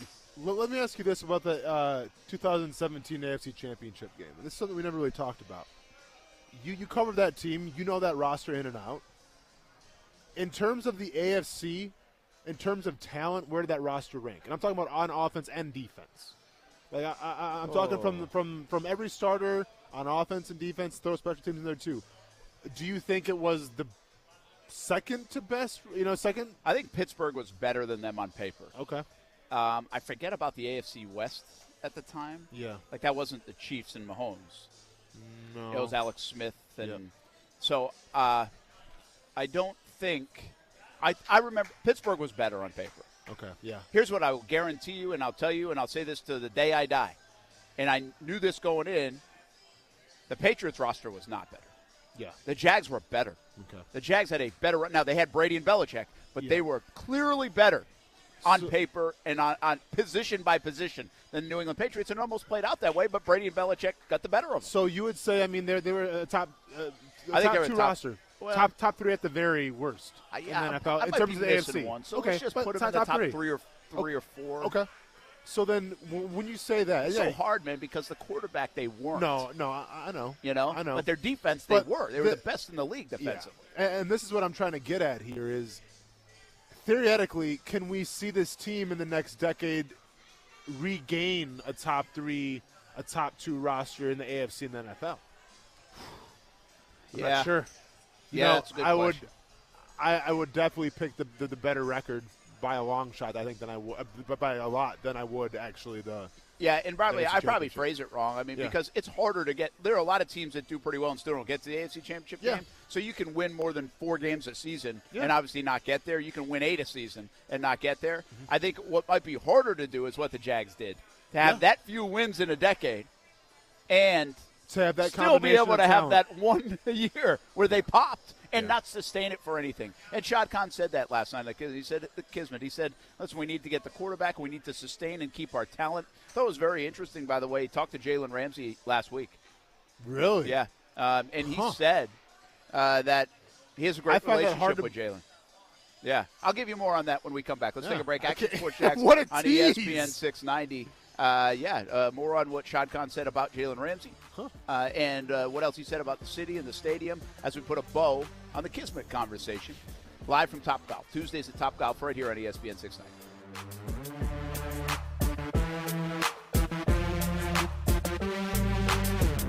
Tobacco-Free Florida has many free ways to help you quit nicotine. From free 2-week starter kits of quit aids to free cessation services like Phone Quit and Group Quit. We're even trying out new motivational tactics. You're the greatest quitter. He's tobacco's greatest quitter. He's tobacco's greatest quitter of all. Or maybe we'll just stick to the ways we know work. Visit tobaccofreeflorida.com or call 1-877-YOU-CAN-NOW for free nicotine patches. I don't know about you, but I'm ready to let the good times roll. And by roll, I mean roll on home in a brand new Toyota, because Toyotathon is on at Arlington Toyota. Camry, Corolla, RAV4, Tundra, Tacoma. Arlington Toyota has 300 new Toyotas available. And with Arlington's 30-day exchange program and lifetime warranty with every new purchase, buying your new Toyota's more fun than ever. Toyotathon is on at Arlington, 10939 Atlanta Boulevard, or online anytime at arlingtontoyota.com. Visit arlingtontoyota.com/Toyotathon for full details. It doesn't matter how old we are. We all need love and support. Yet, teenagers who end up in foster care have a much harder time finding it, as nearly 82% of current foster families are home to kids 12 or younger. The good news is, you can positively impact a teen's life by becoming a foster parent with help from Family Support Services of North Florida. You don't have to be married or own a home. You provide patience, love, and understanding, and Family Support Services will offer specialized training, resources, and a community of support. So if you've ever felt a calling to help youth, please take this opportunity to explore becoming a foster parent to a teen through Family Support Services. Teenagers may no longer be little, but they still need lots of love. Take the next step by visiting foster-now.org. That's foster-now.org. Wake Forest and Texas A&M face off in Jacksonville at the 77th Tax Slayer Gator Bowl game on New Year's Eve. Game day starts early with pregame brunches beginning at 9 a.m., a special tribute to healthcare heroes in the pregame show, and kickoff at 11 a.m. on Bill Gay grounds at TIAA Bank Field. Don't miss college football pageantry on display. It's all happening on New Year's Eve at the Tax Slayer Gator Bowl. Game tickets and hospitality packages start at $50 and are on sale at TaxSlayerGatorBowl.com. Hey, boss, did you notice the holiday decorations on your street? Oh, yeah, it's getting to be that time of year again. Yeah, makes me so happy I want to sing. Uh-oh, I smell a song coming on. It's beginning to look a lot like Crooksmas. Nice. Packages near every door. But the prettiest sight to me, No safe touch signs, you see. do-it-yourself alarms we like much more. A pair of houses in a row. Do they have safe touch? No. So crooks like us use crash and smash To get inside and take the cash. It's beginning to look a lot like Crooksmith. DIY alarms we love for sure. Crooks know to stay away from Safe Touch houses. Hi, I'm Lester Jackson, president of Safe Touch Security Systems. No one beats our technology or our price. Call Safe Touch today at 888-723-8682 or go to safetouch.com. State license number EF233. I remember my son was going to grow up without a father. I didn't think someone at 23 could be diagnosed with breast cancer. I was probably the healthiest I had been in my life. Early detection of a melanoma saved my life. I survived testicular cancer because of early detection. I survived cancer not once but twice because of early detection. During the pandemic, you may have delayed or canceled routine cancer screenings. It's time to get those appointments back on the books. Early detection saves lives. This message brought to you by the National Association of Broadcasters and this station. People with Crohn's are often hiding how they really feel. Dr. Munaz, gastroenterologist at Borland Groover here in Jacksonville, wants to change that. Learn more about potential treatment options by contacting Encore Borland Groover Clinical Research at 904-680-0871. That's 904-680-0871. Also at encoredocs.com under Enrolling Studies. We all know the soothing scent of Vicks Vapo Rub, the comforting scent families everywhere have come to trust. Whether you had a pesky cough and couldn't go to sleep, or you just needed a loving touch of care to help you feel better, Vicks Vapo Rub has always been there. It always made you feel better, and today, it still does. Reach for Vicks Vapo Rub and wrap yourself with the calm and soothing relief only Vicks Vapo Rub can bring. Vicks Vapo Rub, trusted soothing vapors, always there for you. Before the long road trip, before the big game, before the morning workout. Start with 5-Hour Energy. It fixes tired fast and helps you feel alert, energized, and ready to tackle whatever's on your agenda. Even Hey babe, the sink is clogged. the weekend honey-do list. 5-Hour Energy. It's the one when you gotta get stuff done. Pick up some today. For more information, visit 5hourenergy.com. I don't see Urban Meyer being fired. And the reason why is, number one, Urban spoke with some conviction at that presser where it gave off the feeling that a person who felt like he didn't have job security wouldn't speak with that type of tone or conviction. Secondly, Shad Khan has owned this team for 10 years now. And when you think about it, Urban is his 4th head coach. Jacksonville has had one season over 500. So instead of going for a guy like Eric Bieniemy, when you talk about how you're going to build for your quarterback in the future, a guy that's coached Patrick Mahomes, you decide to go for a college coach. And I know there have been a series of things that have gone on inside the organization from the outside perspective that can be used against Urban Meyer, but that's his decision as owner. That is Jay Williams from ESPN. You can listen to him in the morning, ESPN 690, 6 a.m. until 10 a.m. Hey, listen to us every afternoon, 3 p.m. until 6 p.m. Brett Martineau, Austin Lane, Casey Kurtz here on Tuesday from Topgolf. Love the heater, by the way. Oh, the heater's the best. Do you have a couple of these in the backyard or anything? I know, but I'm thinking of putting them in. Does the Kismet have a couple of those heaters? I don't know. Probably. All right. No, they're the real deal. So you were surprised by this. Shad Khan had a conversation with Jalen Ramsey. I'm last extremely week. surprised. Why Yes. does that surprise you so much? I mean, I actually just- wondered when I was there if they would talk. Just the way that it ended, where Shad Khan kind of stuck up for him and said that he's playing this weekend, or he's playing, I guess it was Thursday, right? It was at the Titans game, or Yeah. not? Yeah. Where he's playing Thursday, and then lo and behold, Jalen Ramsey doesn't play, so Shad Khan looked kind of bad in that. Yeah. So I just feel like, if you're the author of making Shad Khan look bad, you probably go your separate ways and never talk again. That's what I figured.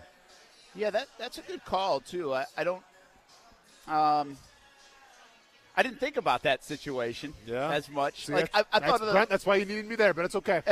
I thought about the whole situation. Sure. But I didn't really think about, that specific situation. That was a little bit of business and gamesmanship, and I guess in business, maybe you don't hold the grudge, to Yeah, but to a point.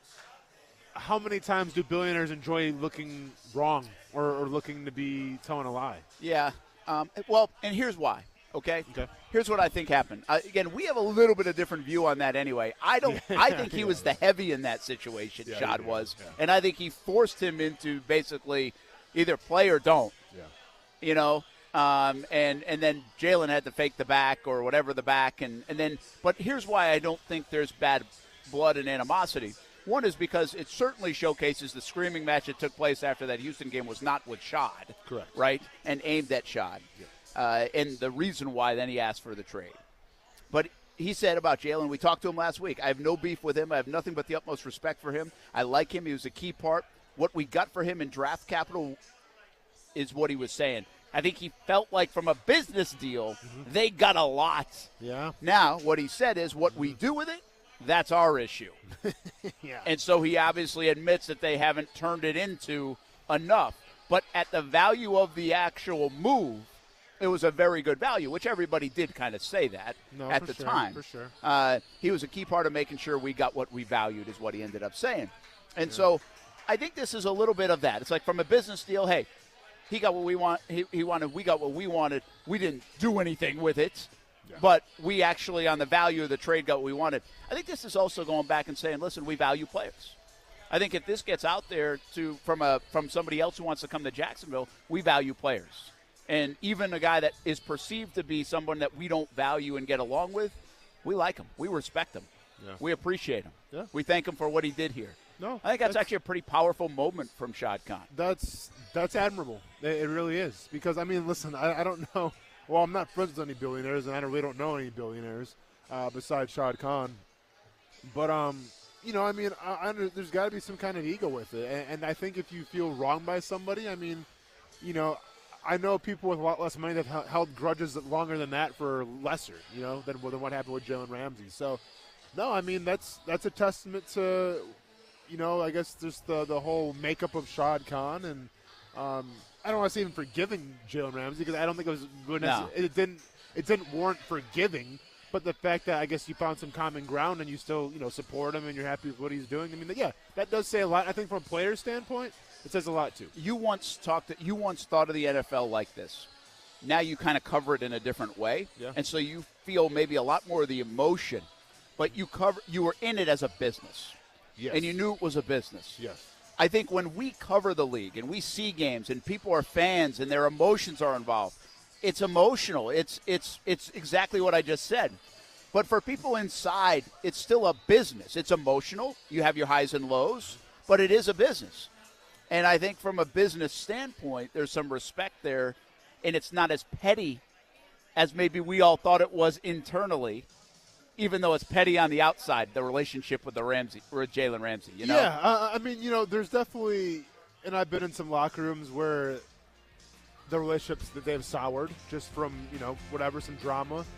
But at the same time, I mean, it does say a lot where if it's water underneath the bridge and you're willing to let bygones be bygones, then all means. And I think it says a little bit about Jalen Ramsey, but it says a lot about Shad Khan as well. All right, our 10-year anniversary of Shad Khan. A little conversation on the Kismet. This is, I think, the most powerful one. Yep. He said, what gives me the feeling and what I like about Jacksonville, there's a vacuum here. There's a football team here. And as an owner, I can move the needle. How many times do you get a chance to move a needle in a good way in a great American city? Very rarely. Yeah. That's the power here. Yep. And that is the belief of Shad Khan. That encapsulates our conversation yesterday on the Kismet. Yeah. He has a lot of hope for this city, this franchise. He respects the fans, I think. I think he respects the people here. And he wants it to work. Now we get to find out over the next 10 years if it will.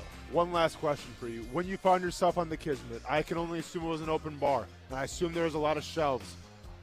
Assume there's probably 15 shelves on that Kismet. In terms of the open bar, are we talking middle shelf? Are we talking the very top shelf? What kind of shelves are we talking about here? We ain't going to the bottom. We're talking top shelf. We ain't bending over to get these bottles. Top shelf, but I had I had a TV show to do, so I didn't even have a drink. Casey, hearing that top shelf? Yeah. Top shelf. Real quick, did he actually say beef when you asked him about Jalen? Like he said that? He did. I didn't ask him about it, but he said yes, beef? he said beef. Shad Khan says beef? Yeah, he did. That's Hear awesome. that? A billionaire is just like me. I like that. In not a lot of ways. That's just okay. I'll tell you what, he ain't 0-6 in picks. Okay. Yeah. 0-6 the last 6 weeks. Okay, never mind. It's always over 5. Never mind. All right. That'll do it. Tuesdays from Top Golf. We'll do it again next week. We'll see you back tomorrow. In fact, I'm going to be out at Extreme Wings Sports Grill in Roosevelt Boulevard on a Wednesday instead of Friday this week. So come on out at 3 o'clock. Have a good night, everybody. For Casey Kurtz, Austin Lane, I'm Brett Martineau. See you on TV, CBS 47, Fox 30.